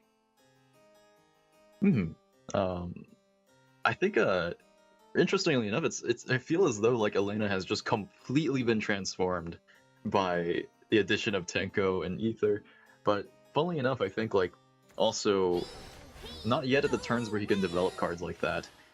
Sometimes one of the weaknesses of this list is before it gets anything on the board, it can be sometimes like a bit of a struggle to develop anything. But at the same time, we might see what your prediction was as being like just totally right. He can shrug off damage and build up a really tough to clear board at the same time. Well, I wanted to kind of go back to something you said about Aether, transforming this deck. Aether has transformed Haven. No kidding. Transformed Haven completely. One of the things that Haven always struggled with was getting value cards outside of Amulet. So, drawing a Beast Call Arya when you're in a desperate situation feels terrible, okay? But drawing an Aether with a situation doesn't feel as bad. You're like, okay, I can either get a Cleric Lancer or a Tenko, which in this list is Tenko, but I could do one of those things, and I feel pretty okay. So that's, I think Aether has done something for Haven that Haven is needed for a really long time. Yeah, I mostly just like, what can I do but agree, because like, you probably feel this a lot as like a Haven player. I haven't really touched the class much myself, but I did notice at a distance, it sometimes I feel like I say this every time, but I feel like all the legendaries that Haven receives for the most part, with the exception of like Snow White, is like there's a billion variations of like Skullfane. I know you really like Eidolon. Yeah. There's just like so many things that just count down amulets and keep trying to make countdown amulets the focus of the deck, and then suddenly, out of nowhere, Aether just enables all kinds of different archetypes to do this like totally new thing. I if it were me, I think that cards like Aether is really just the direction that Haven should go. Okay. In terms of like legendaries, because if you look at Skullfane, you look at Eidolon, which I love both of those cards. Okay, but those cards are just, they're dreadful. I love them both. I love them. I mean, I did my master's trials with Skullfane, okay? Because I just really, really love the deck. But it's just, Skullfane, there's nothing worse than drawing a Skullfane and having nothing. Right. It's a 4 for 7. The 4 for 7. It feels dreadful, man. Gosh, though, is like as much time as we have spent like talking about how much Aether has changed things. I feel like, funnily enough, one of the toughest things for Dosby this game in particular is just exactly not finding it. He hasn't really found any board to develop just yet that he can just kind of slam an Aether on towards, and that alone has really sealed it for him already. This is rap. This is rap. Matt Allen did exactly what he needed to do, and he even allowed Dosby to concede. He just gives him that weight, like, all right. He's like, the writing's on the wall, man. You're just dead. Just concede. Yeah, God, it's such a tough matchup for Elena to get through. I think it's like, except for the case where you mentioned where like they can develop board and buff it, it's just like, it's one of those decks that just kind of sits there, and they have some wards, but it's just like a small enough amount unless they decide to pack Cleric Lancer also, which can be a bit excessive. It's just tough to deal with things that just have like Roach combo-esque types of burst, but I think we'll probably get to see some of the strength of it. I think it has a fantastic matchup coming up into Aggro Sword. How do you feel about that? Oh, I agree completely. I think in the last matchup, we just saw that Dosby didn't get enough of the early game. But if he was playing Alana into this matchup, it'd be great. But he chose to play Control Blood into this matchup, which it should still be great because of the Blood Moon Revelation that he just mulliganed in. Just the most guaranteed way to just be like, no, sit down. Wow, he even did the hand. He was like, no, you're not getting nothing. Like, I love it. I mean, he comes into this matchup. Yeah, He comes into this matchup knowing exactly how it's going to go. He even has Blood Moon into Righteous Devil, which is, well, I suppose he won't do it quite right away because he wants to get that evolve on it, but honestly, I know that you were excited to see some Control Blood, and I think this is just like the feeding round of Control Blood. Yeah. Control Blood basically says, you know what, man? That's a nice sword deck you got there. It would be a shame if I was already in Vengeance. Yeah, which he is. So now, Sword can win this matchup, but I think it's going to end up coming down to the draw. Matt Allen doesn't have to worry about putting Dasvi into Vengeance, so he can just go face 100% of the time. Because he's already in Vengeance. Okay? Mm-hmm. So he can go face 100% of the time. One of the things about Sword is that they usually worry a lot about putting Control Blood in Vengeance because it gives them access to Revelation, this and other. With Dasvi already being in Vengeance, he doesn't have to worry about that. So he's gonna have to push. We're seeing him go exactly with that line. White General actually pushes a pretty absurd amount of damage here, but as we can see, Dasby has a plethora of answers here. I think what it really comes down to is, like, as you said, could Matt Allen draw enough burst over the long run? And I'm thinking that his hand is looking pretty solid. He still has 2 Juliets in his deck. One of the most unfortunate things about Roundtable on 5 is sometimes you just don't get that. Or, like, you've drawn too many Juliets by the time you pull it. That's just like a 5 cost to play one of them. Right. Now, Scarlet Sabura being very good right here. So what this does is not only does it clear board, but if he had done anything else, he would have left himself open to getting hit in the face by Albert, which he has not done. Mm-hmm.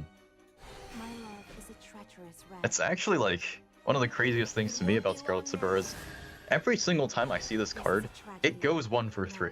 Like, it is just the card that goes 1 for 3. Manages to clear board with 2 hits, and then what does Sword really do here?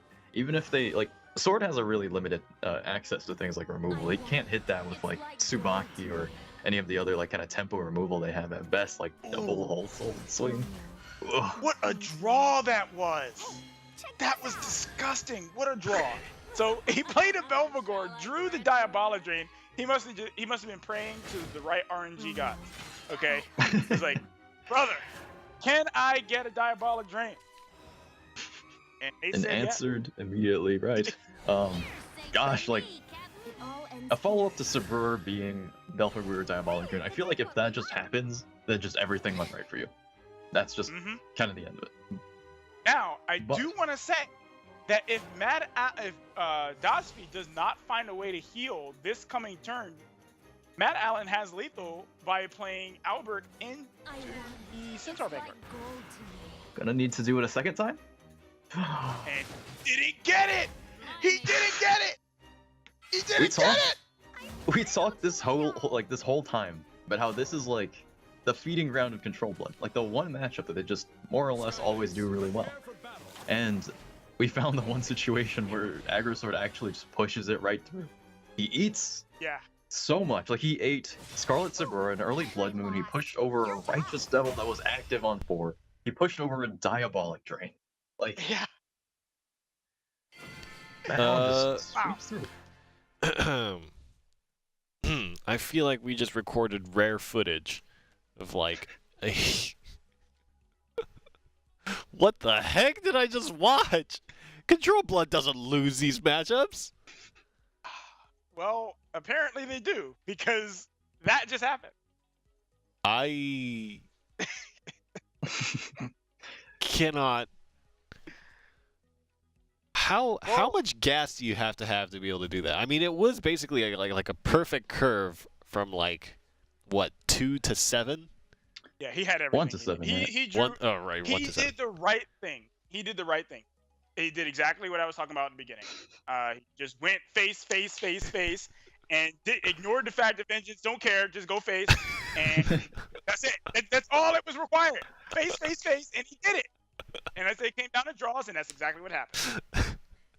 Goal-oriented gameplay from Swordcraft as usual, but yeah, just made it happen. Goal-oriented gameplay. I like the way you framed the goal-oriented. Yeah. There was one goal. Uh-huh. All right, let's take a look at the standings. That's insane! Control Blood doesn't lose that? What are you talking about? 4-1 for Akamaru Red. Meow still sitting at 3-1. Have yet to see that match. Onion Sheep and Sizoni 2-2, 2-3. Matt Allen 2-3. And Dasvi goes down to 1-4, which means that Dasvi certainly is not going to be in the running there. Really, the only telling factor here is the 2-3 tie if Onion Sheep loses, and that's going to be between Onion Sheep, Sizoni, and Mad Allen. It's going to be super important. Remember, we're going to have to look at game win percentage to see who breaks out of that. So that's only if Onion Sheep loses. If he wins, the problem becomes real easy at that point, because then we know who the 3 players are. But I think we've talked enough about it. Let's take a look at the head-to-head and see what these players have in store for us. Meow versus Onion Sheep. Meow coming in kind of real hot, I think. Kind of a new player in the scene, but doing very, very well. He's going to be running Blood and Forest, and Onion Sheep is going to be running Shadow and Rune. Aya, what do you think? Well, Meow has brought Dread Shift.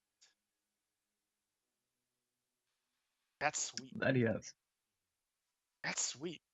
So I think that's really cool. And just to give a little recap on what that is, Queen of the Dread Sea, as people have seen many, many times, it combos with Dimension Shift, making it 0. So spell boost is irrelevant. So it being 20 doesn't matter to that deck. It doesn't matter. But anyway, back to the matchup. Meow has shown me a lot this season. Being a newcomer, shown a lot. Onion Sheep, also, he's a veteran. He's been around for a while. And I just look forward to seeing how this match plays out. It's hard to call it. Mm-hmm. It's really hard to call this. They both have shown up, shown me some different things I haven't seen from them before this season. Actually, I've never seen Meow before now, so before this season anyway. So I just want to see a good match, man. Mm-hmm. And I think it will be. I think you make a good point. Dread Shift. What is it? Dread Shift.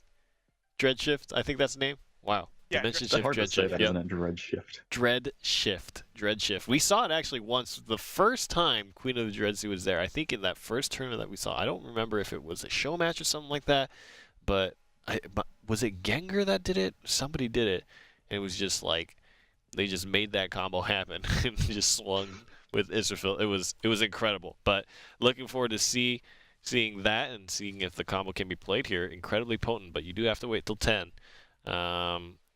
Let's take a look at one of the lists that Meow is going to be bringing. It's the Bloodcraft list here.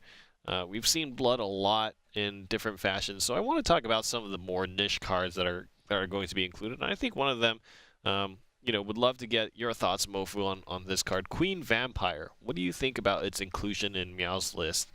Not something that you see in all Bloodcraft decks. How do you feel about it? Now, I have actually always adored Queen Vampire. It has always been my favorite legendary in Bloodcraft. I see the thumbs up. I almost wanted to let Aya take it, actually, because I know anyone who plays Control Blood probably has a history with this card.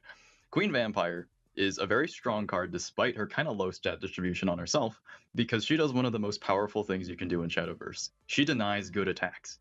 Like, 2 forest bats may not seem like much, but when your opponent is like trying to kill you, they're trying to go for that goal-oriented gameplay we saw earlier, then having 2 bats in the way is a lot of damage that you just suddenly miss, and it's stuff that you can't clear. So I'm not surprised at all to see it making it to tournament play. I'm surprised, if anything, that now I'm thinking about it, it seems to have been cut for a long time. But yeah, it'll be very strong in this list, and I'd like to see how it goes. And of course, a deck appropriately named by Majesty the Queen, including the Queen Vampire in this list. Pretty much a control list. The only thing is it does include Karabos, and it has that Queen Vampire in here. What do you think, Aya Senpai, about some of these choices that Meow has made? He has decided that he is playing the long game, all right? And if he does play the long game, he has cards for that. He's got the Karabos. You play it late game, it just creates inevitability, right? Prince of Darkness. You jam it in a control matchup. You have inevitability. he's just decided, you know what, man? I'm not doing the Spawn in the Abyss thing. We're playing some Queen Vampires. Mad respect to you, my man. And we're playing these Prince of Darkness. We're doing it. That's it. We're playing the long game. I don't care what you do. Control Blood. What's interesting to me is let's think about that a little bit, right? Including Kerbos. I mean, we've seen a few really late game control mirrors in our time here, right? And there's some important tenets of like card control, right? Like how many cards do you have left in your deck, and how do you make sure you have the options you need, but are not drawing excessively or are drawing enough to get what you need to survive, right? Kerbos gives you that extra damage, but also puts you on a 2 times faster clock in terms of cards in hand. What are your thoughts on that, Mofu? Do you like it? Do you not like it? How do you feel about it? You know, even past her stats being reduced even just a little bit, I still think Kerbos is a fantastic card. I think there are like so many cards in Shadowverse that give your leader like these emblem-esque effects that just like stick with you the whole game, and Kerbos is easily one of the most represented and most powerful among them. But seeing him played as a 1-of in like a control list like this that has a ton of 10 cost cards, now I find that very, very, very interesting, because that makes it much more difficult to kind of find the right time to get her into play. But we'll see. It's really interesting, and I couldn't say what his plan is. How do you feel about the inclusion of Kerbos in this control match? What do you think are the downsides, if there are? What do you think are the upsides, Aya? Well, in this deck, you cannot play Kerbos on 6. You cannot. Absolutely not. I don't care what the setup is. You can't do it. Because you need those play points. Okay? So you're waiting to play it at 10 play points. You just know you're playing the long game if you're playing it. Now, me personally, I wouldn't run it. But not in a control list. But yeah, I was the pilot. So let's see it. And he's got the Queen Vampire sleeves. I love you, man. I actually own 3 of those as well, because it's like the best animated art in my opinion. Wow, man. See, Mofu, I like you more already, man. Dude, this whole deck is like animated with like some very rare exceptions. Like this is probably one of the most like visually appealing decks we're gonna see. Absolutely, man. And that Queen Vampire, man. Mm. Woo! Good Like job, Meow. It glows. Even like, yeah. Maybe it's just legendaries or animated legendaries that do this, but I feel like the glow that's coming off the card is like affecting like the top border of it. It's just, ugh. I'm having like an emotional reaction to this. Yeah, I know, right, man? You might just want to shed a tear. You know, beautiful, man. Okay.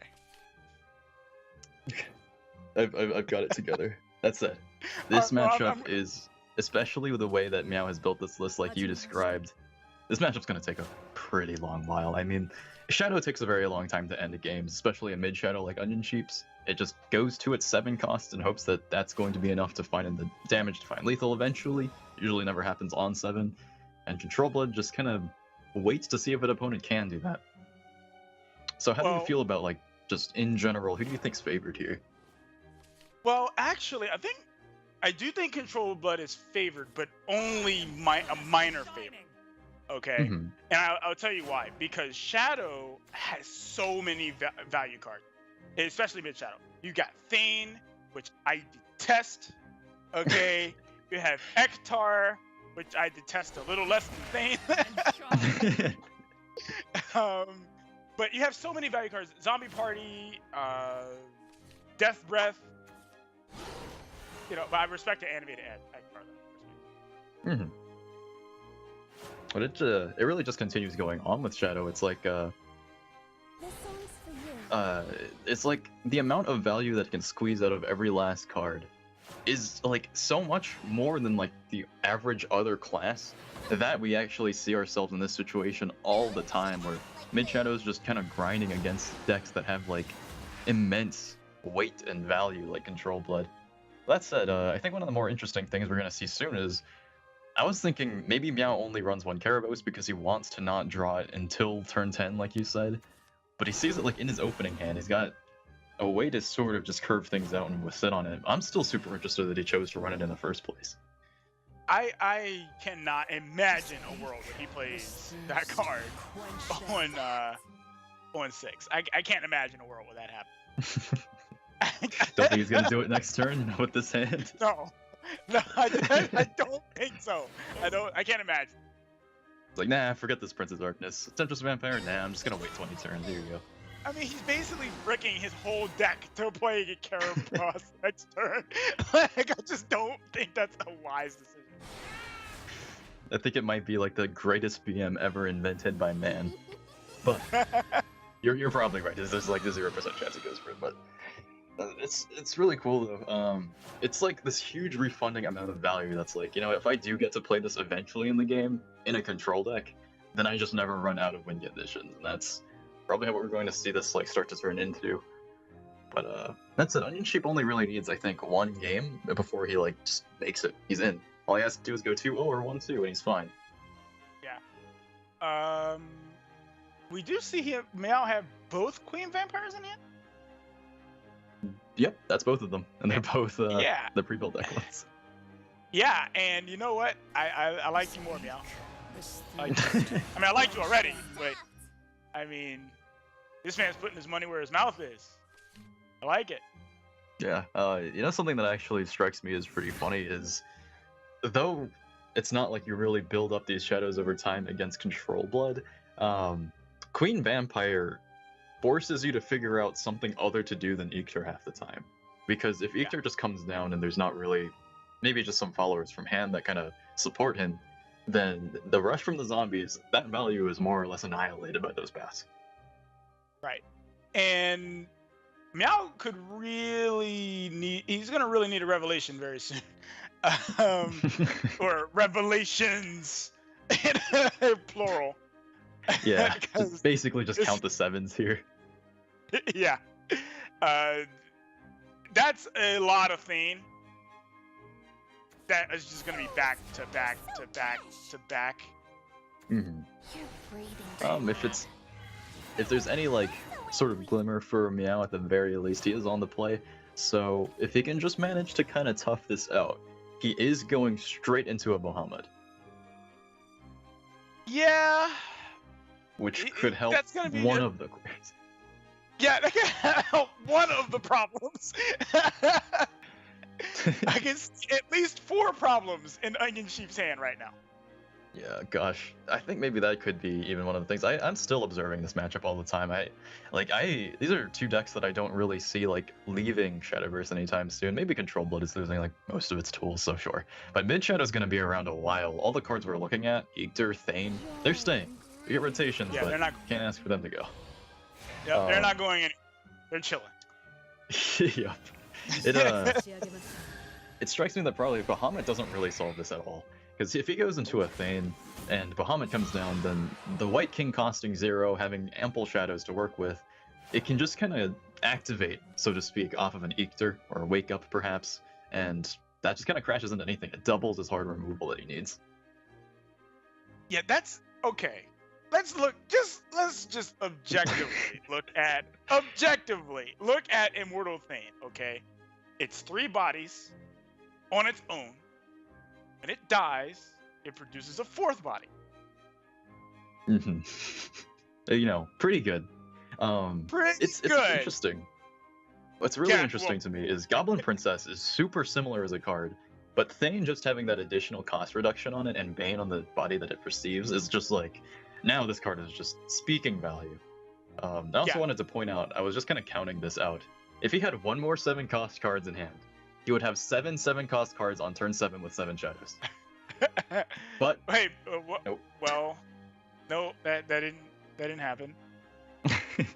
that didn't happen. That's 4 less. That's pretty much just Shadowcraft, like in a nutshell.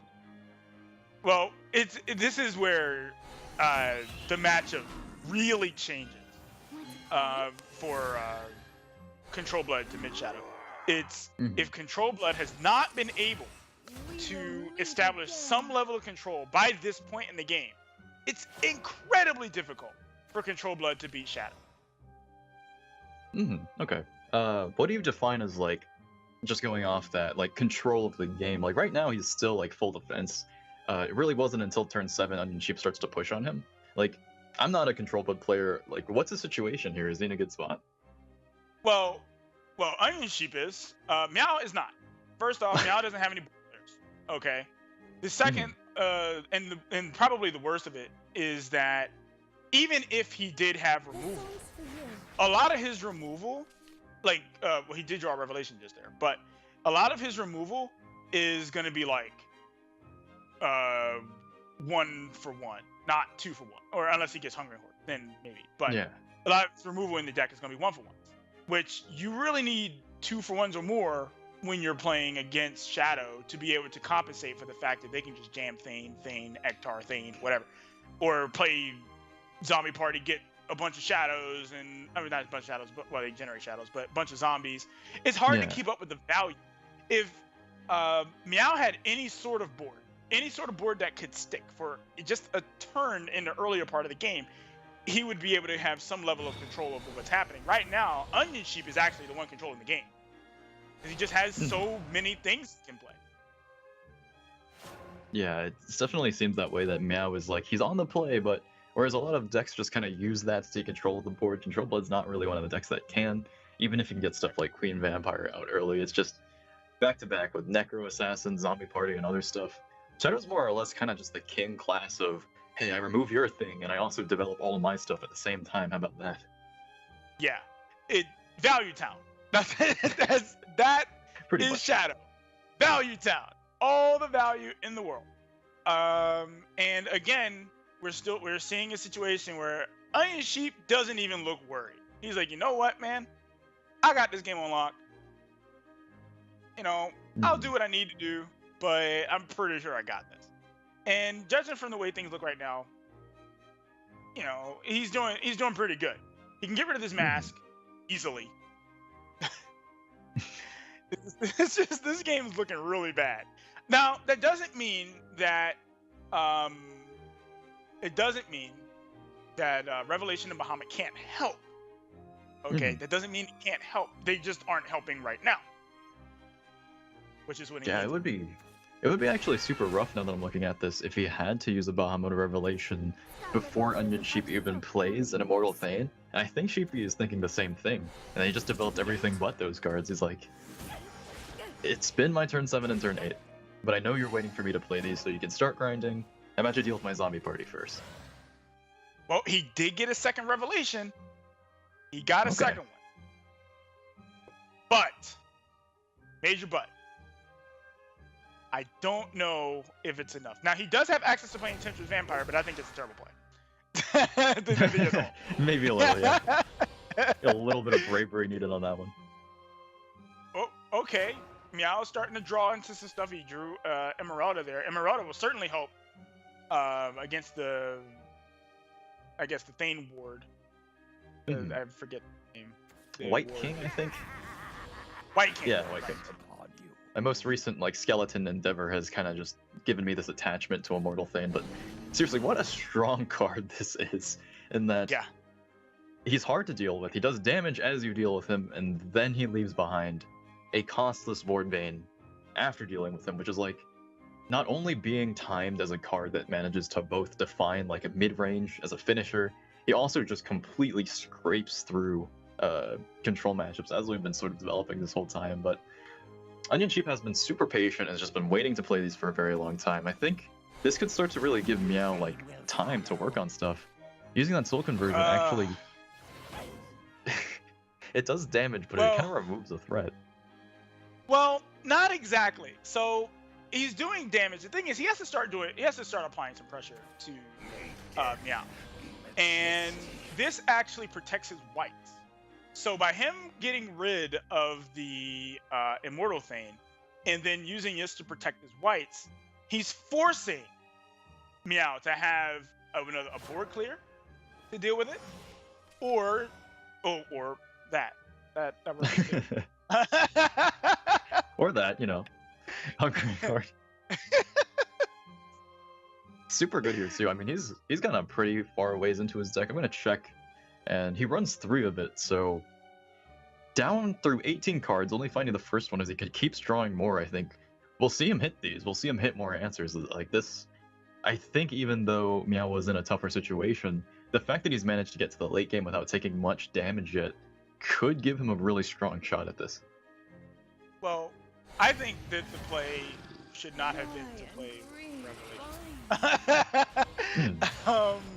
I think I would have played the Hungry Horde to take out the whites and then play Emeralda and win face. But that's, and I'll tell you why. I'll tell you why. The reason is because even Control Blood has to win the game eventually. All right, you have to win. So you have to apply pressure. And he's not in Vengeance right now outside of the Blood Moon. So unless he does it next turn, he's probably not going to have the opportunity. You raise a really good point because, like, Meow's list is super grindy. Like, his win condition is Prince of Darkness, and that's a card I have yet to see even really resolve in any of these games so far in the Jediverse Open, but so far it looks like in this game it's his only real way to kind of push in through everything. Like, he doesn't have other ways to win the game other than Bahamut miraculously surviving all the removal in Shadow. Now, the Queen Vampire did save him from taking a lot of damage that turn, but again, we kind of come back to the situation that I was just referring to, where now he's going to need a board wipe later, potentially, and he's not going to have it. He's just not going to have it. So he may be considering playing this Bahamut. I would strongly urge against it. I just can't imagine a world where you play that Bahamut right now. Another thing that I feel like I mention more or less every time is, like, just on that decision train of do I play Bahamut or not. This is what Japanese players call Pokerverse. It's something I actually really like talking about. Sure, go ahead. Yeah, when both players have a bunch of super strong tools, but the question just comes down to what can I actually play, and they end up passing a lot of turns of just not wanting to commit anything, but both players just continuously, like, draw more and more super strong threats and answers. It turns into poker where they're just holding their hands the entire time. And you talking about the Bahamut reminded me of that. It's like Bahamut's like one of the strongest win conditions and, like, answers to things in the game, but it just comes into this really interesting decision process of when can Meow actually develop this? Yeah, one of the issues that we're going to see with the Bahamut when it comes down, it's just going to die right away. It's already, the Bahamut's dead to rights. And if Meow is going to take this really slow approach, which he is, if he's going to take this slow approach, he's going to have to move, he's going to have to hold those big bombs and just try to win some other way. Now, I will say that right now would probably be a great time, when his turn comes back up anyway, if he is able to do so, to play that Caraboss. He's at 10 play points, so he can start applying some pressure, hopefully. Of course, Thane came down, so I don't think you want to play Caraboss into that. Probably not. It'd be so cool though if we actually managed to see the game going long enough for this, even though he's so pressured. If you got Caraboss off and your opponent's ticking for 1 every turn and you draw 2 cards off of Prince of Darkness, if you find what is it, Astaroth's Reckoning? It just hit me. That wins the game. Like, Caraboss plus that card. Yeah, instant win. And maybe in the grand scheme of things, Meow was thinking that. Maybe. I can't even begin to describe how smart that is. Actually, it seems like such a no-brainer kind of interaction. But yeah, it'd be cool if we got to see it. But really, really tough spot here for Meow. Caraboss, as you said, probably not going to be his best shot. Is it a Bahamut turn? Do you think? I think, and this pains me to say, but I think he may be forced to have to play the Bahamut. He's got to stay alive, and none of his other plays allow him to do that. Okay, let's say he plays Temptress Vampire, right? Mm-hmm. He goes to 17. He can jam. Oh, sorry, he wouldn't even go to 17. He'd go to 15 because he would take 2 damage off of the whites. So she jams Ektar, and that's what? 4 damage on 4. Yeah. Yeah. Okay. It's like, yeah. Okay, so he chooses not to do that. He's gonna go this route. He's gonna burn his last Evo, I hope. It'd be really interesting if he didn't. I think this also highlights another cool part of this match. Oh, and he doesn't.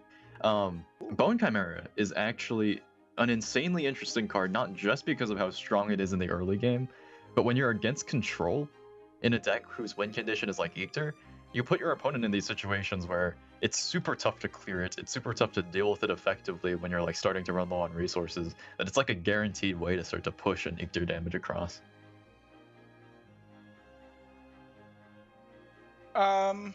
Okay, so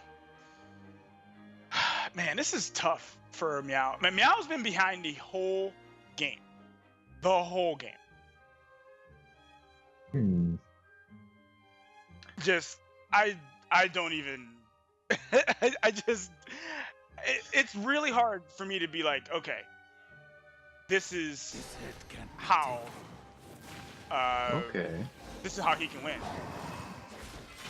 I like Yeah, I this definitely see that too. But I think this Aether could be a pretty big like commitment that Onion Sheep is making here. It's so tough because if he doesn't I'll have tell you Aether, why I like. Well, yeah, go for it. okay, so I'll tell you why I like it. Because if Bahamut is the play, he still has 4/1/1s on board. He's got a serve in hand. So he would have to. This is lethal. This is a lethal setup. He has to. Meow has to be able to clear all of the stuff that's on the board. And currently, with his hand, he can't. There's no way. I think I see like the only shot at a way out of this is he's gonna have to play his Temptress Vampire, hit the zombie, and evolve over Aether. But that just leaves two ticking problems that are just gonna, as you said or observed, that Cerberus is gonna trade in some more damage off of these Bone Chimeras, and they're still not dealt with. So Meow might just be cornered in this situation. Offer your life to me. Yeah, this is. Oh man, that's not gonna cut it. I mean, He's finally I know in how- vengeance, and then nothing to actually work with. Yeah, this feels miserable, man. Alright, I Well, guess he's this is not more or less dead. He's not dead. He did play the Temptress Vampire and was able to kill the Ektar. Serb can take care of this by using the Mimi and then just going face with the other. But even then, you're still facing the same situation, like with the Bahamut. Yeah, he can just continue to protect these Bone Chimeras, and just the fact that Meow is down to his win conditions and still hasn't answered them that's it. Like this game has actually kind of changed my mind. I was like, Bone Chimera is a lot more than it appears. It's not just 3/1/1s. It's actually like a really potent and terrifying win condition. I actually didn't even see the Soul Squatcher in hand. So yeah, Soul Squatcher was way better than I was talking about. Whatever. I would have to disagree because I know he has one Tyrant in this deck, and I really want to see that happen. But he's already been spending his shadows. Probably not gonna happen. I don't think so. And man, see, I think he's dead to rights here. This is a wrap. This is what I was talking about earlier. Shadow can just generate so much value, so many things that Control Blood just has a hard time dealing with, and if they're not able, Control Blood is not able to just control the game from the start of the game, and Control Blood's behind the whole time. How does it ever play its wing? Oof. Yeah. Well, he finally tries to play one of them, and unfortunately, he probably knows this himself. He's seen the Cerberus. That's it. Yep, concedes. He knows the Cerb is there. There's nothing else. And since Onion Sheep did win this game, he's in. Period. I think he's just in. That's it. He can drop these next two games, but he's qualified off of that one win alone, I believe. Yeah. Yep. He could leave, say I'm conceding the other two. He can go take a nap. He could go to the movies with his girl. Whatever. Hey. I don't think he will. He's a competitor, but he could. It must be a super huge relief to get that one off of him, but yep. As we continue on, we'll just kind of see how this goes on to conclude. If I remember, his other deck he was playing is the one time we're actually going to get to see, or I could be wrong about this, but D-Shift, to be just bringing it. He's like, what nerf? Yeah, he's... Okay. So, one of the prevailing thoughts of the D-Shift change was that, oh, D-Shift's not playable anymore, which I think is completely incorrect. I think that D-Shift is still very playable. There have even been Japanese players who've posted on Twitter with large win streaks still playing D-Shift. So the deck's still very much playable. Very much. I think one could even say that, like, Dimension Shift, like, its intent as a card was never even really to create this, like, super strong independent rune archetype, but rather it's just a combo deck enabler. It's like, if you're tired of people playing control all the time, or you're tired of these mirrors lasting forever and you want some inevitability, you can just play this, like, super cool combo deck we have going for rune. And to be honest, the way, like, that matchup works half the time, you could increase its cost to, like, 24, and it would still handle control just fine. Well, maybe not 24. Yes. Maybe 24. Well, well, I'll goldfish it sometime, but yeah. at 24, that's pretty. Yeah. Could be a stretch, but he's gonna get those spell boosts either way. If anyone's interested in how he's changing up his deck list, the only main thing I noticed is he's running both owls and sorcery caches to try to make up for the nerf. But that said, it's probably gonna play out the kind of same way. This is a very, very slow forest list. It runs the whole wallet neutral WinCon package behind its back, so we'll kind of have to see how this one goes. But he does have Beauty and the Beast, and Beauty and the Beast is literally the best card you can have in this matchup. Dimension Shift has an incredibly difficult time. You're done for. Incredibly difficult time dealing with Beauty and the Beast. My power's uncontrollable. Actually, yeah. How does he get past that? Yeah, how does he get This past is it? curvy. Right. Like, most of the time, it's just an auto concede. Like, okay, well, you know what, man? Okay, next game. Oh gosh. I feel like the only way you can really get past it is like the only way, the window that they offer people to deal with Beauty and the Beast is if you have the board, just trade everything in. That's it. It's that easy. But Yeah. how is Dimension Shift really going to take the board before Forest hits 6 is like its own puzzle. Yeah, that, It won't be long you know, now. I don't know, man. I hope you like Tetris, because that's what I'm like right now. I do in fact like Tetris, thank you. Oh, I do But- too, man. I love Tetris. Okay, Hey. sorry. That's okay. I think we're actually gonna maybe see Onion Sheep pull it through here though. He's got, I just noticed, double Chimera. Both of them have been spell boosted for quite a while. He has Fate's Hand down to 0. So he can clear this board really, really easily and put like 12 attacking power on the board. Or it's attacking, I really don't like having to say attacking attack because that's the name of the stat, but yeah. Of damage that he can Right. inflict through combat. Right. That is much better. Very good. Damage that can be done. Good job. Okay, well, Beauty and the Beast is definitely getting jammed. 110%. There, hold on, wait. Actually, no, he hasn't. Never mind. Yeah, Beauty and the Beast. Jam. Ooh, actually, this could He help. could commit another Chimera. Yeah. Is it an and Elfman's Assault turn maybe?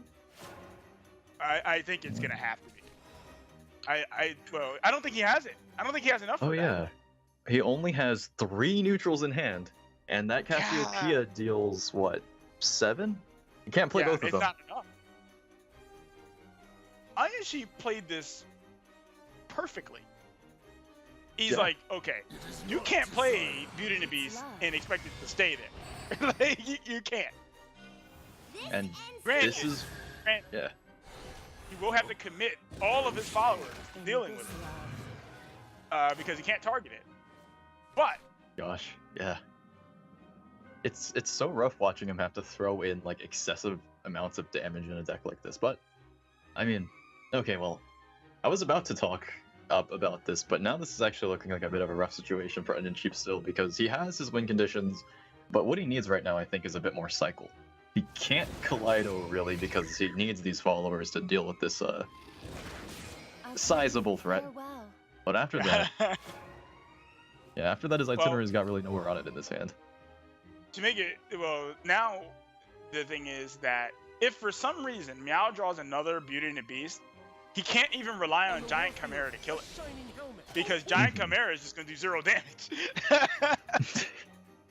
Do you know how Giant Chimera works with Beauty and the Beast, in far as like, what does it then do after it hits Beauty and the Beast? Does it deal does damage? Oh, it does not. Does it not do it'll- damage to it does anything 0 else? damage. Yeah, it does no damage to anything else because it didn't Huh. kill the Beauty. I'm sorry. That is super Just interesting to me. 0 I've never actually seen the interaction. Yeah, does nothing. So he doesn't get the Beauty and the Beast for this turn immediately, but I feel like as Onion Sheep just continues to... Well, I wish I could see how many times that first Giant Chimera has been spell boosted, but it's probably not gonna alone win the game. No, You're done for. no, I don't think so. Although it is something that he can put on board to start like applying some kind of pressure. He can at least get rid of the Aaron. I don't know if it's enough to kill though, because he hasn't been spell boosting much in these last couple of turns. Yeah, he just hasn't really had anything to kind of hit, and his hand is just mostly the removal. He's not finding any more cycle. Ooh, you're right. He does actually just jam it. Stop. What's that for? That hurts. It hurts my soul, man. That's like... That is like a tempo Giant Chimera, actually. Like, yeah, 8 is a you lot just of saw damage. a tempo giant chimera. You just saw that. It's a lot of damage, but it's like he threw away by doing that a spell boost target for some of his other options in his hand, like a fiery embrace. I was about to say fiery chimera. Everything's gonna be a chimera and run eventually, but like that D shift is still at 11, and like you don't get up that high in this game. No, but let's see. Oh no, yeah, he won't even be able to. No, he can play the D shift. I don't know what it does though. I mean, he can snipe, he can fire embrace. That'll get it low enough to him be able to cast it. But again, I don't know what casting it does for him. I mean, it does. I guess. Well, actually, I guess it does give him another turn to try and boost more for the other Giant Chimera. But I don't see a reason for him to do that. Yeah, because the other Giant Chimera, it was, well, now it's not super freshly drawn, but as we've been observing, he hasn't really gotten the chance to play out his spell so far, so it's not very much damage that he's really threatening with any of this. He gets his second D shift. It's just like, you know, these could be like 8 and 17 right now, and that could make a bit of a difference. Exactly what But I didn't want. Well, if that Giant Chimera is on 13, Here comes the real magic. he win. there's no way. Yeah, I was praying. He's praying. There's no way it's on 13. I'm like 100% sure of this. If I'm wrong, Hey. then I'll take it. Well, If I I'm think wrong, if it then I will. was, she would have jammed it. I think if it was, he would have jammed it. Well, he's in a pretty weird spot here. Ooh, Ooh, it's only 6. Ooh. that he runs 2 of those. I want to make this clear. That leads us to a very, very interesting question. Now, how does he win? Yeah, that's a very good question. And here's my answer. I don't have a clue. Yeah, we saw him use up like his owls, his bodies, his chimeras early up. I mean, he still probably has 1 chimera left in here with like no way to spell boost it. A D shift that's still at 17. Oh So... no, he doesn't have any more chimeras. He's played 3 of them. Oh, you're right. Well, that's the thing. So that's the Okay. thing. Of course, it gets wrecked by that Bahamut, but it's still a thing. Okay, think get we're- some more cycle. I think this game is an example of the shift, literally, of of the 2 additional costs of each shift. I think Absolutely. this game, if anything, showed the impact of that. Yeah, it is not just that D shift as a card is like, I mean, some people could, as we said, it could be a turn slower in ideal situations, but the way you kind of have to play the deck very differently when you don't have that turn of lethal, it can really just create situations like this where you have to commit all the other pieces that it was supposed to win the game with first, and then you just run out of ways to actually win the game when you have it down to cast range. He hasn't been able to play one for less than like 9, I think, this game. Right. Yeah, I think this game is solidly meows. Solidly. I mean, I guess Onion Sheep could play the Golem Assault, play all 3 golems, but then there's 2 Elf Twins Assault sitting in hand. Meow has all kinds of ways through, actually. He has those. I'm pretty sure he has enough neutrals in hand for Flower Princess to give him the Thorn Burst. I think. I think you only need 3, and that's already covered by the Bahamut's and the Israfil. Yeah. So this is thanks for playing. I just beat D-Shift with Neutral Forest. Ooh, animated Thorn Burst. Hey, you know what? I respect this, man. Shoot him.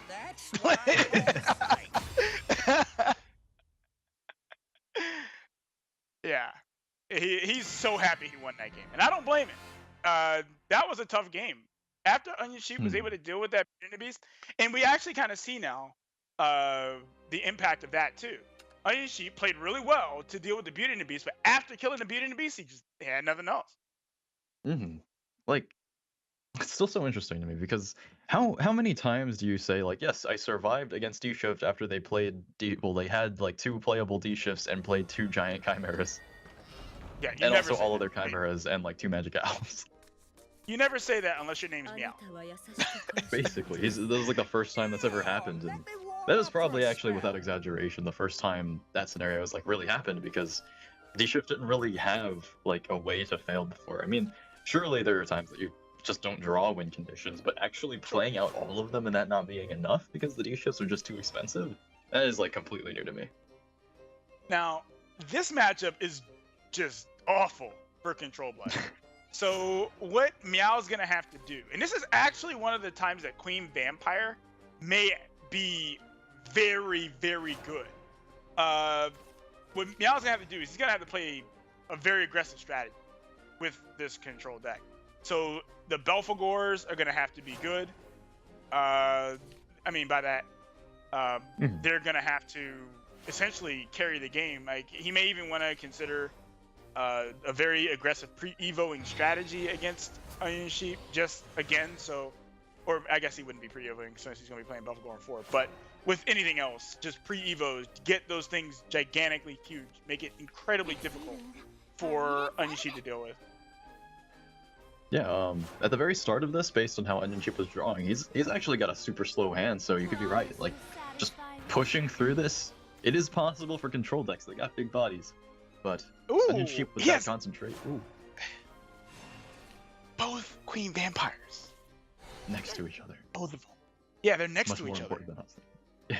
Well, see, the thing is, if they were separated, you couldn't play one after the other. Now that they're together, you can't. None of what I just said. You play them both on the same, in the same exact like thought, really. Yeah. None of that made any sense. Doesn't matter. Yeah. Anyway, Magic Owl, unfortunately, like it was pretty quick pickup for Onion Sheep. Like right after that concentration, I think things are like starting to turn in his favor, as they like would be in this matchup. He's already found some bodies. He's got some really important spell boost targets. I mean, these Queen Vampires can try. Yeah, it's gonna be hard now. You got the Chimera. The Chimera, I believe, is at 5. So yep. I think it's 5. I'm doing mentally because I can't see it. Just it's so hard to see sometimes for us, but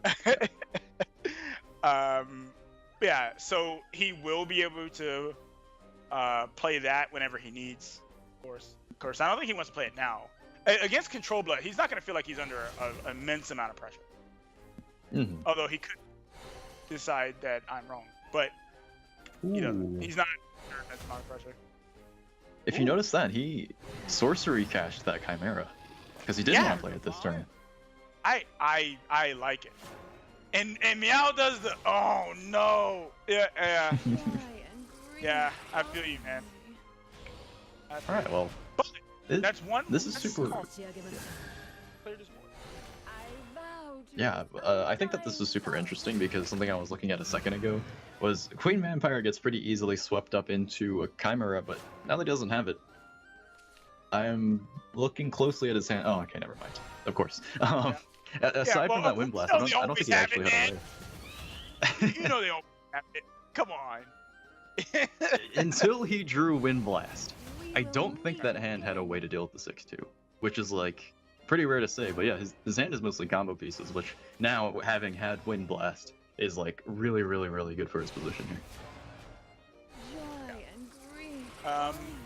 If For Meow, I would heavily consider pre-evoing this Queen Vampire, but he didn't, so never mind. Mm-hmm. I completely feel that. I mean, in a lot of situations, it's like, you know Chimera is their main, like, modus operandi of getting rid of stuff. Mhm. But at the same time can be so, like, scary. It's just like, what if I evolve this and he just, like, Wind Blasted it too? And then I Right. wouldn't have dealt, like, 2 damage phase, but it's a super hard decision process when you're playing, like, such a slow deck like Control Blood against this. Now, I kind of want to go backwards a little bit. I'm very surprised Meow allowed D-Shift through, knowing that he's playing Control Blood. So, Onion Sheep's blood list, I can confirm, was actually also Control Blood. So Meow made the active decision to say, like, I don't actually want to play a Control Blood mirror. I'm just going to try my chances at beating D-Shift with Control Blood. Now, that's super interesting, isn't it? Like, what does he think? Perhaps the nerf to D-Shift is enough for this matchup to be good for him? I don't see how in any galaxy he could think that. Not Meow. Meow wouldn't think that. We have to get into his head here. Yeah. Well, okay. Let's think. Why would you We will play? meet Is your worst matchup instead of playing a matchup that could just end up being long and have a chance of that? Can we get Envy on here? Actually, I think she would have an answer to why you would ban Control Blood in the face of like even other worse Well, matchups. Envy's answer would be she hates Control Blood and it should be deleted from the game and stuff like that. That's Maybe the Envy's tiny is a bit of an exaggeration, but if you're like super passionately against playing that matchup and you just don't want to deal with it, I get that. But what if you're just actually playing the deck, like you're playing Control Blood, which is like someone who really can't stand the matchups probably wouldn't do in the first place. Then this continues to be such an interesting puzzle. But yeah, Sheep already had the win he needed, but just pushes it through. The D-Shift goes uncontested by these like minus super. 14, man. Yeah. Is he dead? Let me count that one. Yeah, is he dead? Like, I think collectively, if we combine our hands together, we can count the amount of damage that the giant Chimera can do. Like, what was it 23? And we Yeah. have.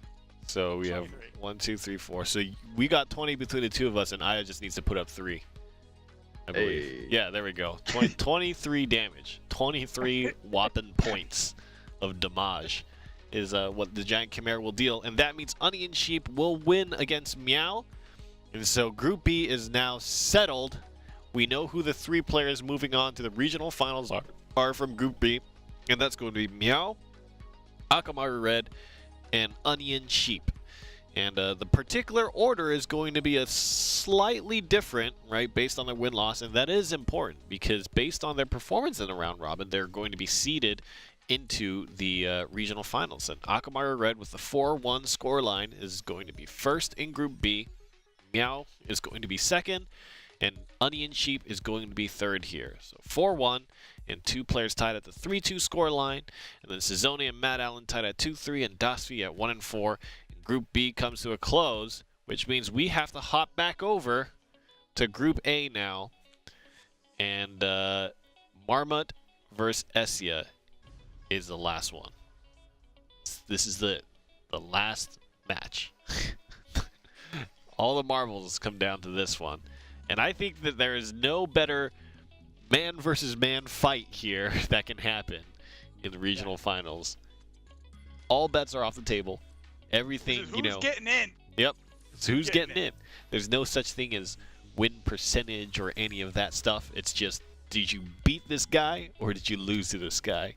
And let's get into the head-to-heads. Let's take a look at what Best Marma and Essie have prepared for this very, very important match. We've got yet another Blood deck and another Rune deck here.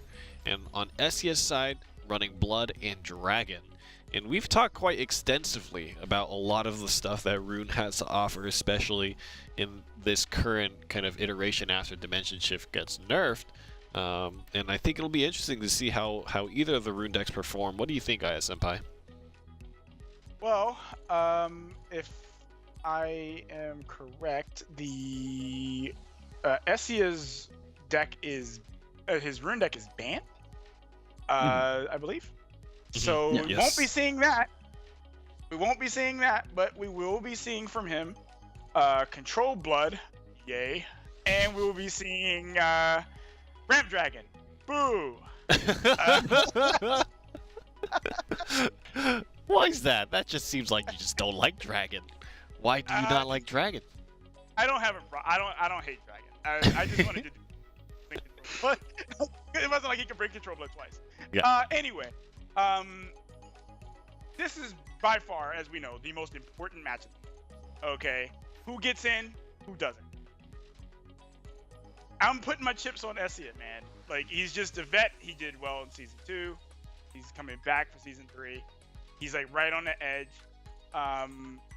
Best Marmot does have a chance if he can learn from the previous mistakes he's made earlier in the season. Mm-hmm. I hope that they don't come back to haunt it. Yes, and that's a consistent theme for Best Marmot, kind of fighting through all of this, all of the difficulties here. Let's take a look at a particular deck that Best Marmot is bringing. Dragon is a mainstay of a lot of the competition in this season and seasons before. Let's take a look at his Dragoncraft deck, and the particular card that I want to focus on, Star Phoenix. That's not something that we talk about too much. It's a new card. Talk about how useful it is and how it kind of came to popularity and why it's included in decks now, Mofu. So Star Phoenix is super interesting, and I've had a huge shift in my opinion of this card ever since I saw Jay-Z win a game off of literally just this card. Star Phoenix is kind of like Ultimate Carrot if you think about it hard enough. It has Rush, it costs the same range as he and his creator, and he just infinitely regenerates himself. So, to actually get into why I think people started playing Star Phoenix, it's because Prime Dragon Keeper existed, and that's it. I think Star Phoenix is sometimes too slow of a card in terms of, like, does it really solve a bunch of threats the way that, like, Dragoon Scyther might be able to? Not really. But because PDK was once popular, people started to notice, hey, this card is actually really useful, and even despite PDK leaving, people are still playing it in small instances, just to try to always have options of stuff to put on the board. It's really good in grinder matchups. Only one copy of it, we might not see it too much, but still our mainstay of Dragon is going to be around for a while. Mm-hmm.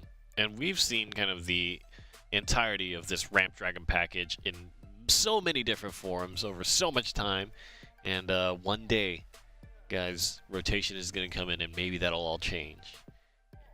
Maybe we won't see Ramp Dragon all the time, but right now, I mean, we see the Rahabs come out, we see the Sibyls come out, we see the late game package come out. How do you think, Aya, this deck is going to perform despite the fact that some of these cards have been nerfed and adjusted and changed, most notably Sybil here?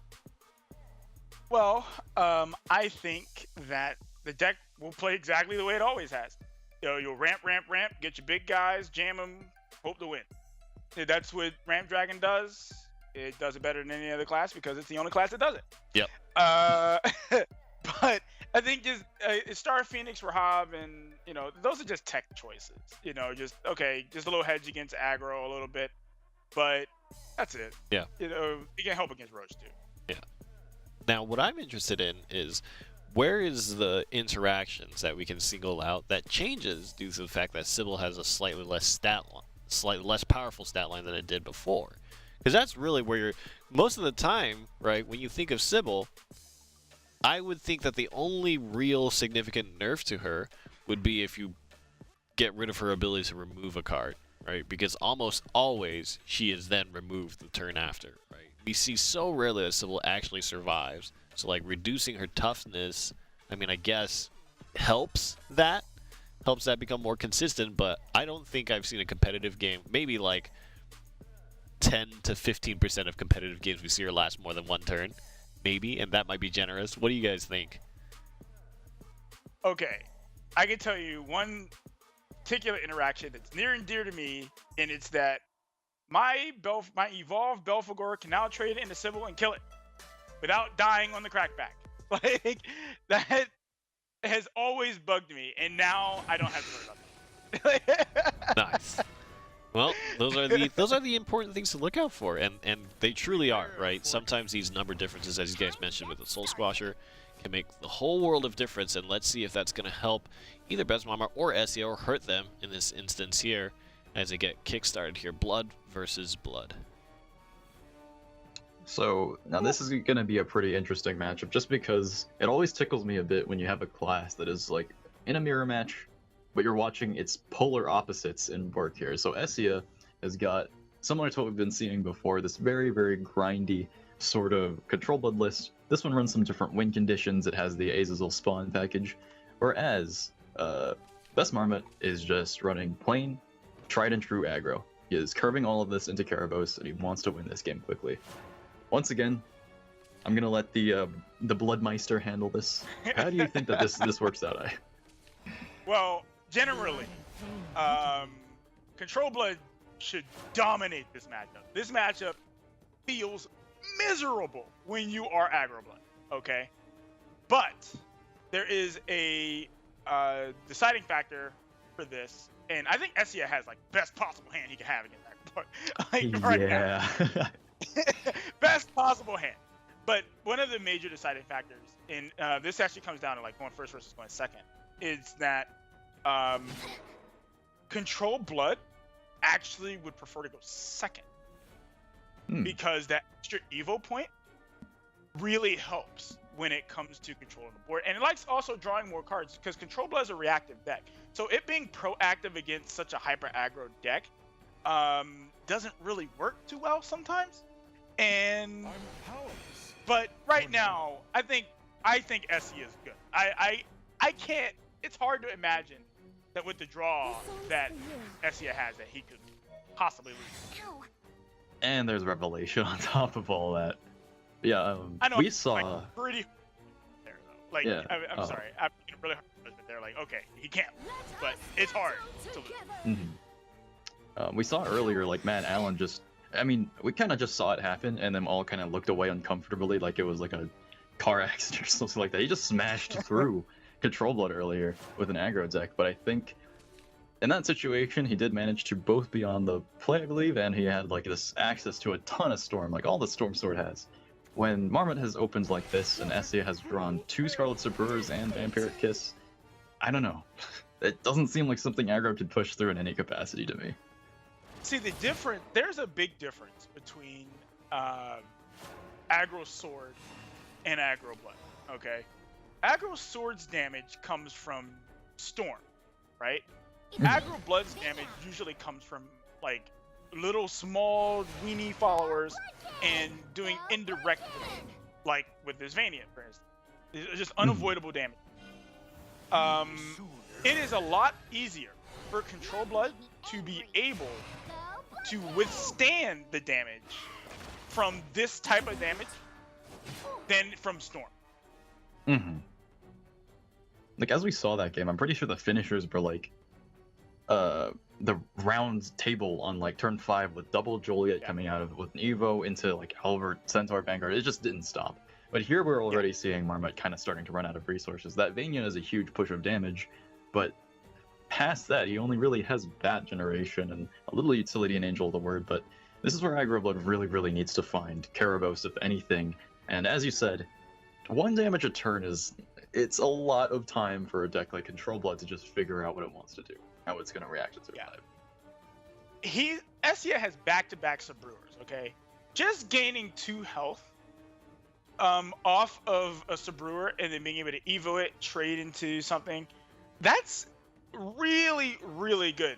It's hard for Aggro Blood to just be able to maintain dealing damage in such a manner, because again, they just don't have access to the Storm outside of Blood Wolf, or if they're running Dark General randomly.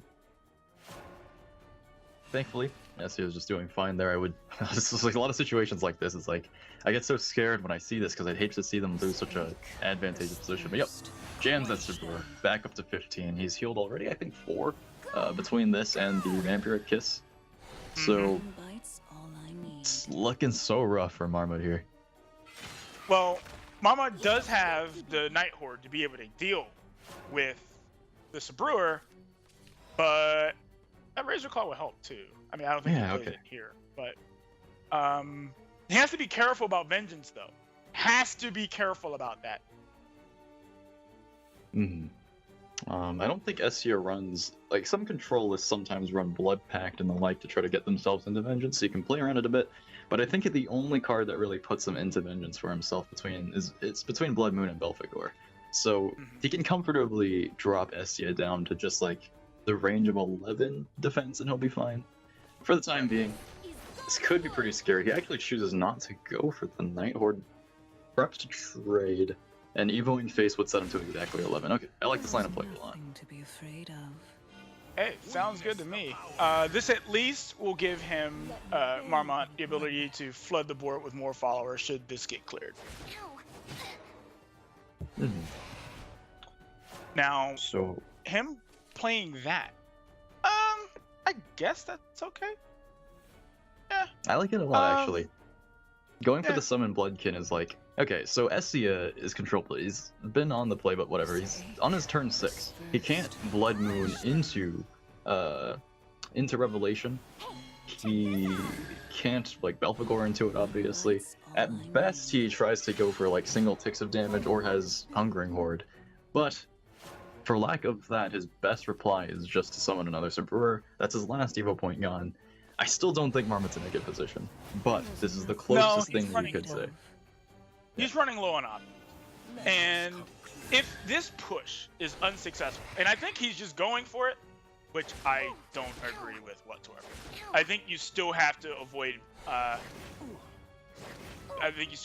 Vengeance. So Essia actually could do something like Diabolic Drain into Revelation if he wanted, just to gain the health. Or he could just play Rev and hope that his opponent doesn't draw into well, I guess he would have to draw 4 damage. Which my boy Alucard. hey man! Every time I see Aggro Blood, I'm just like, come on, get my boy Alucard out here. He's like one of my favorite cards in the game. But I think the Diabolic Drain is fine here. I think if he throws it out, he still has Emeralda to deal with the body of Karabos if that gets sent down on him, and that's like the best play that Marmot really gets off the top. So, ooh, he decides to hold it though. That's interesting. That's really interesting to me. But I guess he figures I'm just not in danger of dying. And he's not. No, I mean, he is being at 5, but you know what I mean. Like, he is being at 5, but not as much. Yeah, it's little things. Like, if Marmot was holding another Razor Claw and then drew one, then that line of play wasn't really, didn't really get him out of that. But at the very least, he can toss it down now and get that healing anyway. So, yeah, looks like Essie is just in a great position. Once he gets to turn 9 and plays Temptress Vampire, I don't see how he loses after that. I think that's just simply going to seal it.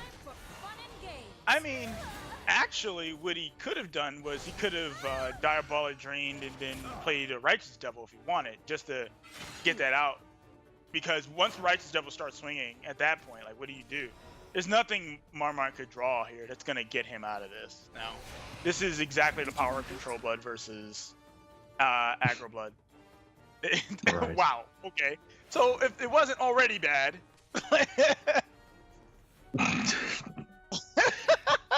Answers the bets too, you know, like, this is what this deck was made to do, is just not lose against aggro in any capacity. And I think that's more or less it. But moving on, I think Essia is going to be playing, what, Ramp Dragon into the same sort of aggro list as well as Burn Dirt. I think that could be pretty tough for Ramp Dragon, but we'll have to see, really.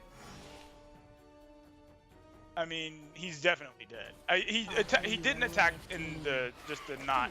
I'm sorry, he didn't play the Sonic Chain so that he didn't die, but he's still dead. Eats 13 cards from aggro and ends the game with 13 remaining defense. I didn't mean to actually lead into like the same number there. I was just observing. Hey man, it happens. I still feel ripped off that I wasn't able to say that I have casted a mid-shadow game where someone on turn 7 had 7 shadows and 7 cost cards, but I'll let it go. We're really close today. Really close. Alright. But moving on, I think SEO's got a pretty strong Ramp Dragon list. We did get to take a peek at it before, but you know, if we can have a time where the like Sybil's change is like important, as in it can decide the outcome of an entire like of who moves on, really. It's really this game. Like, it has to be enough for SEO to be able to take back 2 games. And it's not like Dragon can really sort of make this deck happen without Sybil. She's not really replaceable, so I think that's going to be the most important thing for us to be watching out for. Well, we see Sybil. It's in hand. This feels so weird, dude. She's not a 3/4. Like, yeah, it you still look at her as a weird. 4/5.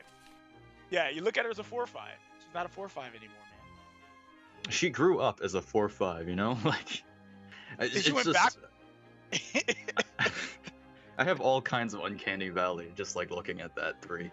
I can't even see the 4 and I don't want to. But at the same time, I did want this change. Yeah, so you're on the okay, Sybil stats needs to be changed train.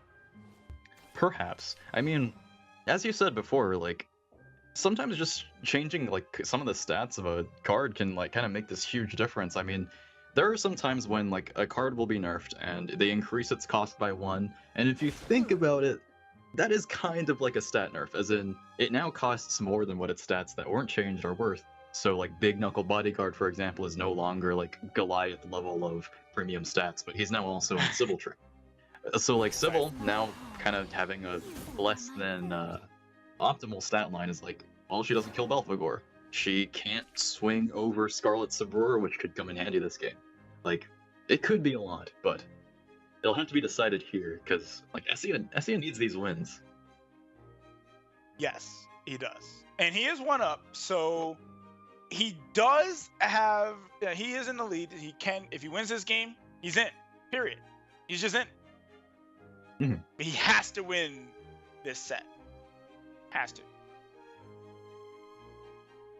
I would say like between beating aggro or beating Rune in that like dirt burn sort of shell that Marmot has created as well, it's got a pretty good shot at it. But how he approaches this turn is super interesting to me now that I actually see how he does it. I was thinking most of the time you just kind of commit an Ayala here, but instead he's like, I'm gonna threaten that spider web and be able to shoot past it when I get to the point that I can evolve. I think. See, this is hard for me because I think that he may have wanted to play the Ayala instead. And it's because at least he gets the point. If the Ayala is killed, now he's just going to be on 5 play points, and it didn't ramp this turn. Possibly. Yeah, so the Breath of the Salamander is not awake next turn. Right. And that's what I find to be a little questionable about this line, because you need to be able to play Breath of the Salamander. That's like your moneymaker, right? Mm-hmm. I just well, don't know. Perhaps, Well. right? Let's try to like, if we could take a look at this from like the upside down perspective. Let's say he doesn't want to go for a breath. Perhaps even this turn there's not that much threat on the board, or threat coming from Marmot on the board, so it feels perfectly fine probably just go for Fervor. His Sybil will heal him next turn, and he now does have access to breath. He's probably just reading, you know, maybe the burst isn't going to come out yet. It's just my opponent's turn 3 and I'm on, 6 play points. I'll take it easy. I'll heal. I'll do what Dragon does. Well, now this is where the game really shifts. Okay. And I say that because now Breath is active. Sybil is also active. It's me. Yeah, it's like the entire class just wakes up, basically. Yeah. It's funny because, like, I feel like Overflow and Enhance are sometimes just, like, nearly synonymous concepts. Like, Overflow is, the only difference is that you don't really have to pay up the rest of the way, but with, like, examples like Breath of the Salamander, you just have to get your play points up to a certain amount to get this extra effect off of it. Right. And, I feel like being there is already probably going to be so much for him. He has a lot of options on how he wants to deal with this. I think even just Breath here is completely fine for him. Sybil doesn't have a super strong follow-up. I think that breath is fine. He could also do Sybil into breath. So he could Sybil, Evo, trade, play breath, and still clear some things. Yeah, on hindsight, this is a really, really, really strong play. He gets very, very close to these Bahamut's. It's kind of unfortunate that like the Ayalas never having been developed have sort of lost their purpose really. When you play Ayalas on 9, they're just fighters. Like the second effect doesn't really do anything. Right.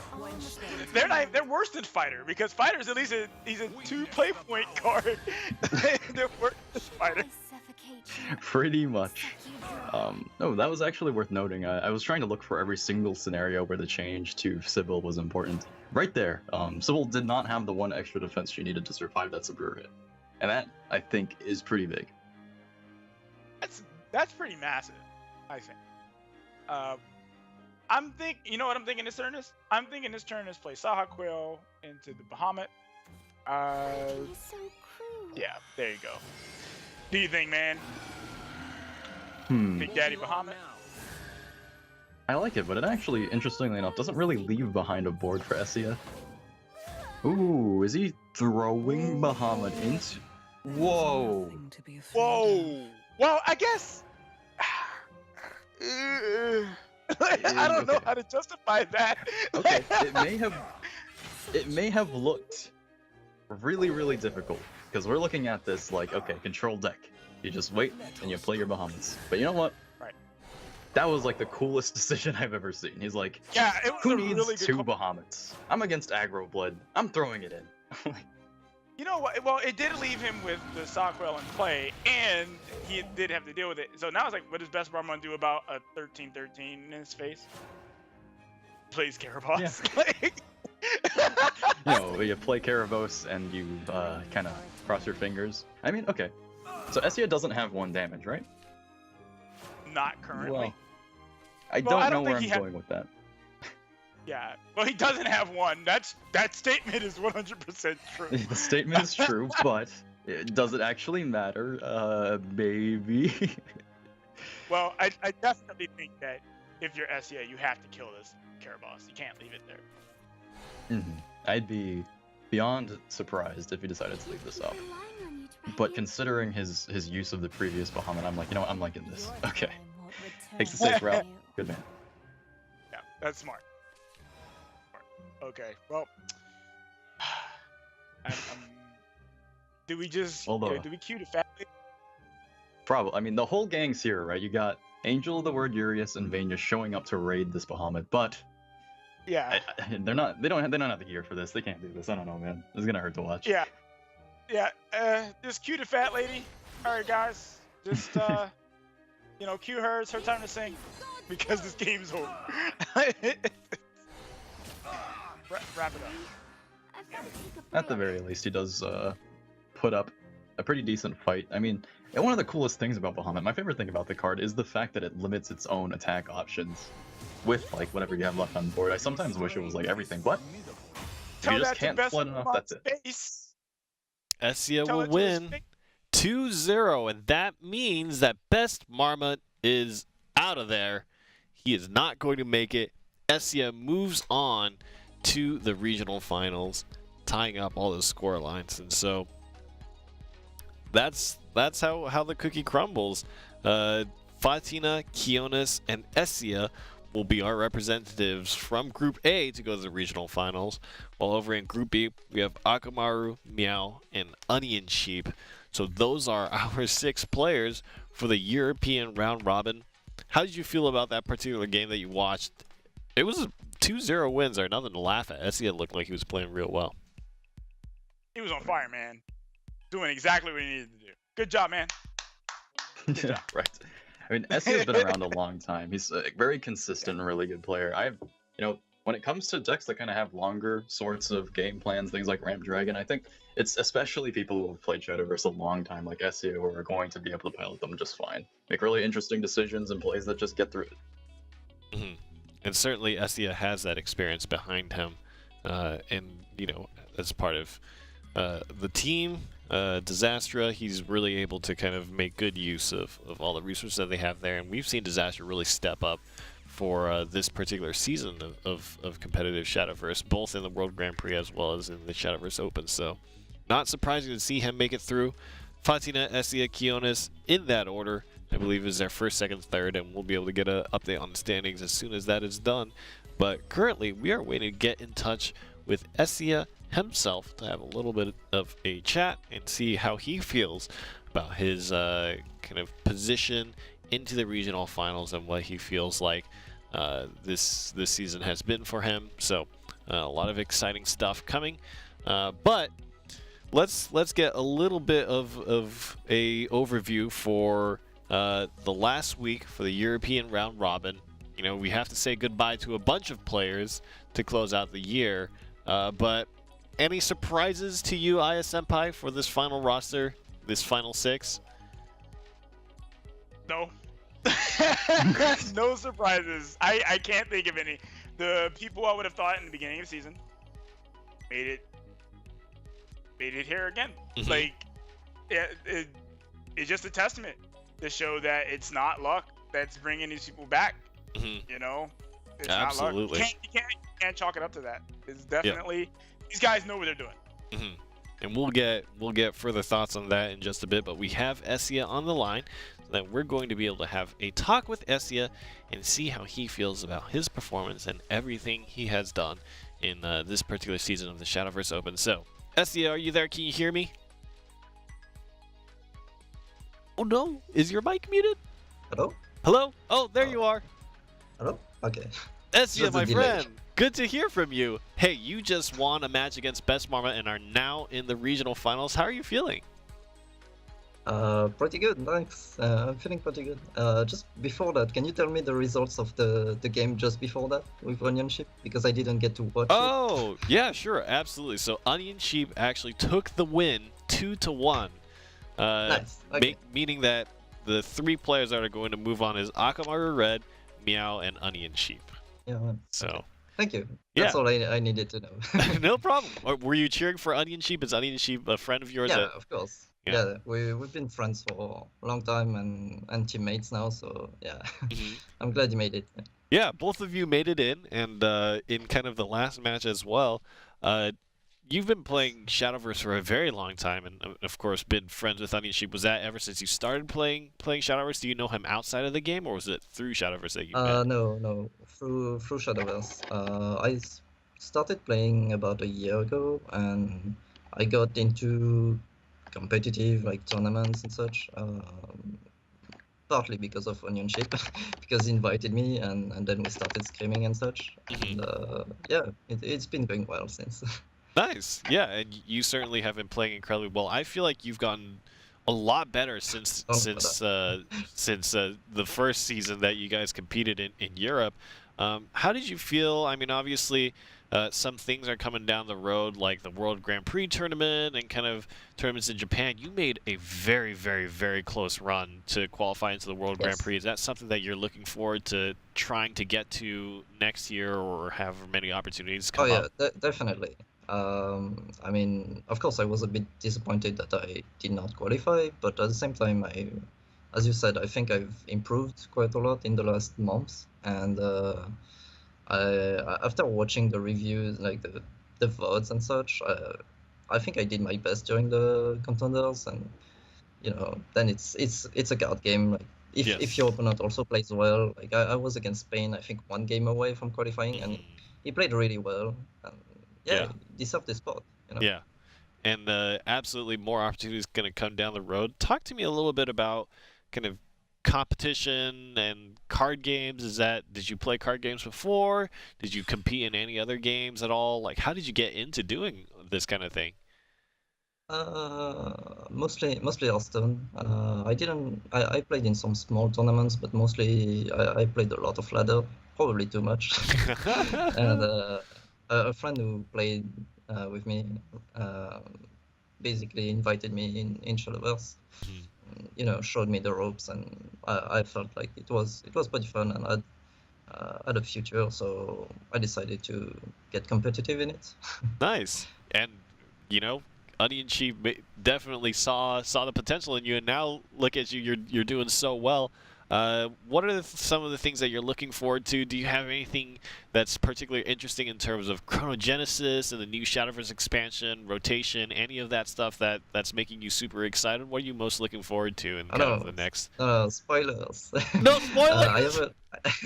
I actually haven't looked at the new cards just yet, because usually in the first few cards it's there's the hype, but you don't really know what to make of it. Yes. Usually I start looking seriously into it after 1 or 2 weeks, when you start to see how it shapes out. So you haven't seen anything? You haven't seen any of like the trailers and stuff like that? No, I've seen the trailer. I didn't see the new cards themselves. But yeah, I'm definitely looking forwards to both the rotations, the new cards, new class. So yeah, that's gonna be cool. Yeah. Nice. Essia, as kind of a last question, I always love asking all the players this question. Who is kind of behind the scenes supporting you? Onion Sheep, obviously, a big part of that. Do you have friends, families, team members that you want to give a shout out to? Yeah, mostly shout out to the whole team Disaster. Like they've been helping a lot, both in practicing, refining decks and such. So yeah, I love my team. Disaster definitely seems like the team that has been helping out all their members, and you guys have so many people, yourself included, in Onion Sheep and also in North America, that have done so well. And in NA, yes. Yeah. Crazy. Well, thank you so much, Essia, for taking the time to talk with us. Congratulations again, making it to the regional finals. I hope to see you, if you have the time and the money to make it over to Japan. That would be super fun to see you there, and maybe competing in the next time the World Grand Prix rolls around. I'm definitely looking forward to seeing more of you. Yep, absolutely. Really hope so, yeah. All right, thanks so much, Essia. So that was Disastrous Essia talking to us about a little bit of history, how we got into the game, and Onion Sheep, obviously a big part of that, according to Essia, and that's really good to hear. The first thing he asked, did Onion Sheep make it? I think that's so awesome. I'm gonna cry, man. Yeah, he's always looking out for his buddy. Let's take a look at the standing and have one final overview for the day.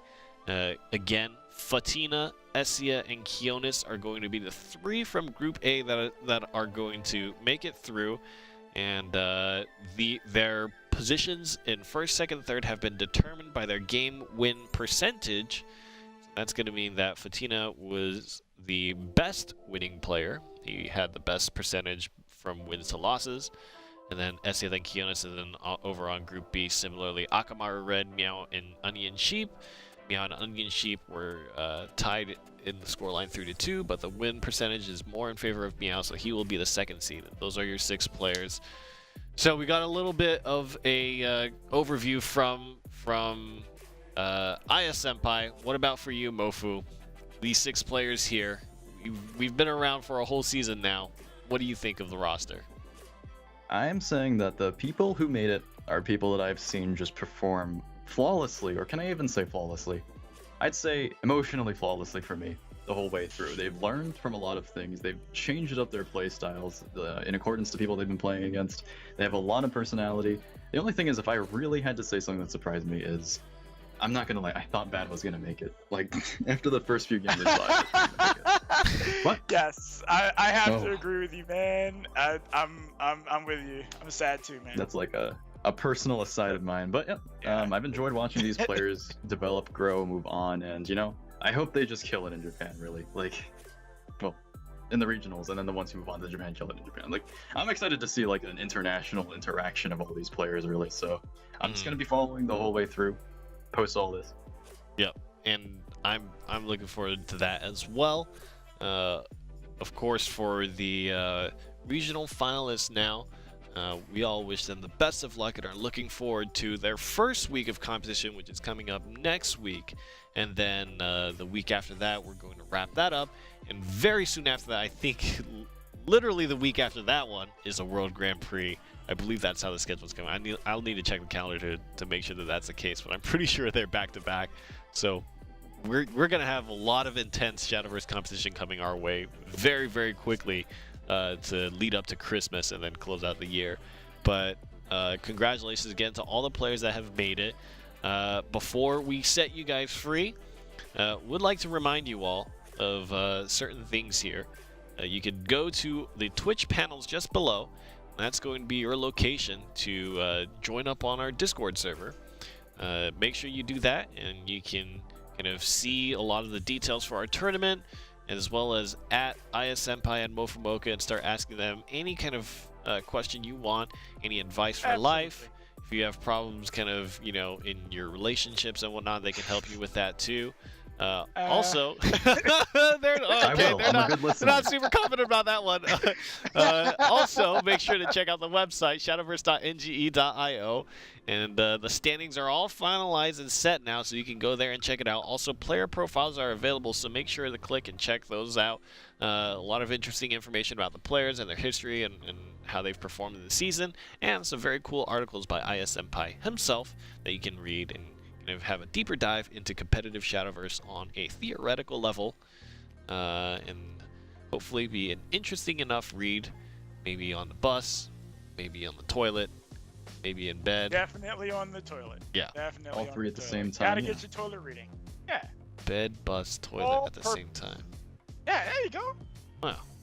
Hey, we've got one more thing to mention before we set you all free. Rage. That's a thing that's happening. The finals are here again. Starforged Legends. Make sure to watch the English restream of that. Going to be super cool. Saturday, December 9th, 6 p.m. PST, twitch.tv/NGE is a channel that you will go to. MVBear, ISMPI, and Ignitius are going to be your casters for that show. And they're going to have a ton of fun watching all the celebrations over in Japanese Shadowverse, giving you the lowdown in Inglando, I believe is the language. So I'm looking forward to that. I'm going to sit there in bed, all comfortable, wrapped up in my sheets while they're staying up all night. I'm going to have my popcorn and watch them casting that tournament. So really looking forward to it. Guys, it's been a fantastic round robin stage for Europe, and the results, there's some heartbreak, there's some excitement as well. But I can't remember who I've had sign off last. I think it's definitely ISMPI's turn, right? Well, it's my turn, definitely. Yeah, it's got to be Aya's turn. It's got to be ISMPI's turn. Definitely my turn. All right, we need to set these people free, ISMPI. What's the call? All right. Thank you, everyone, for tuning in to the final week of the round robin here at the Shadowverse Open. We will see you again next week for the finals, and you will catch me on Rage. Peace.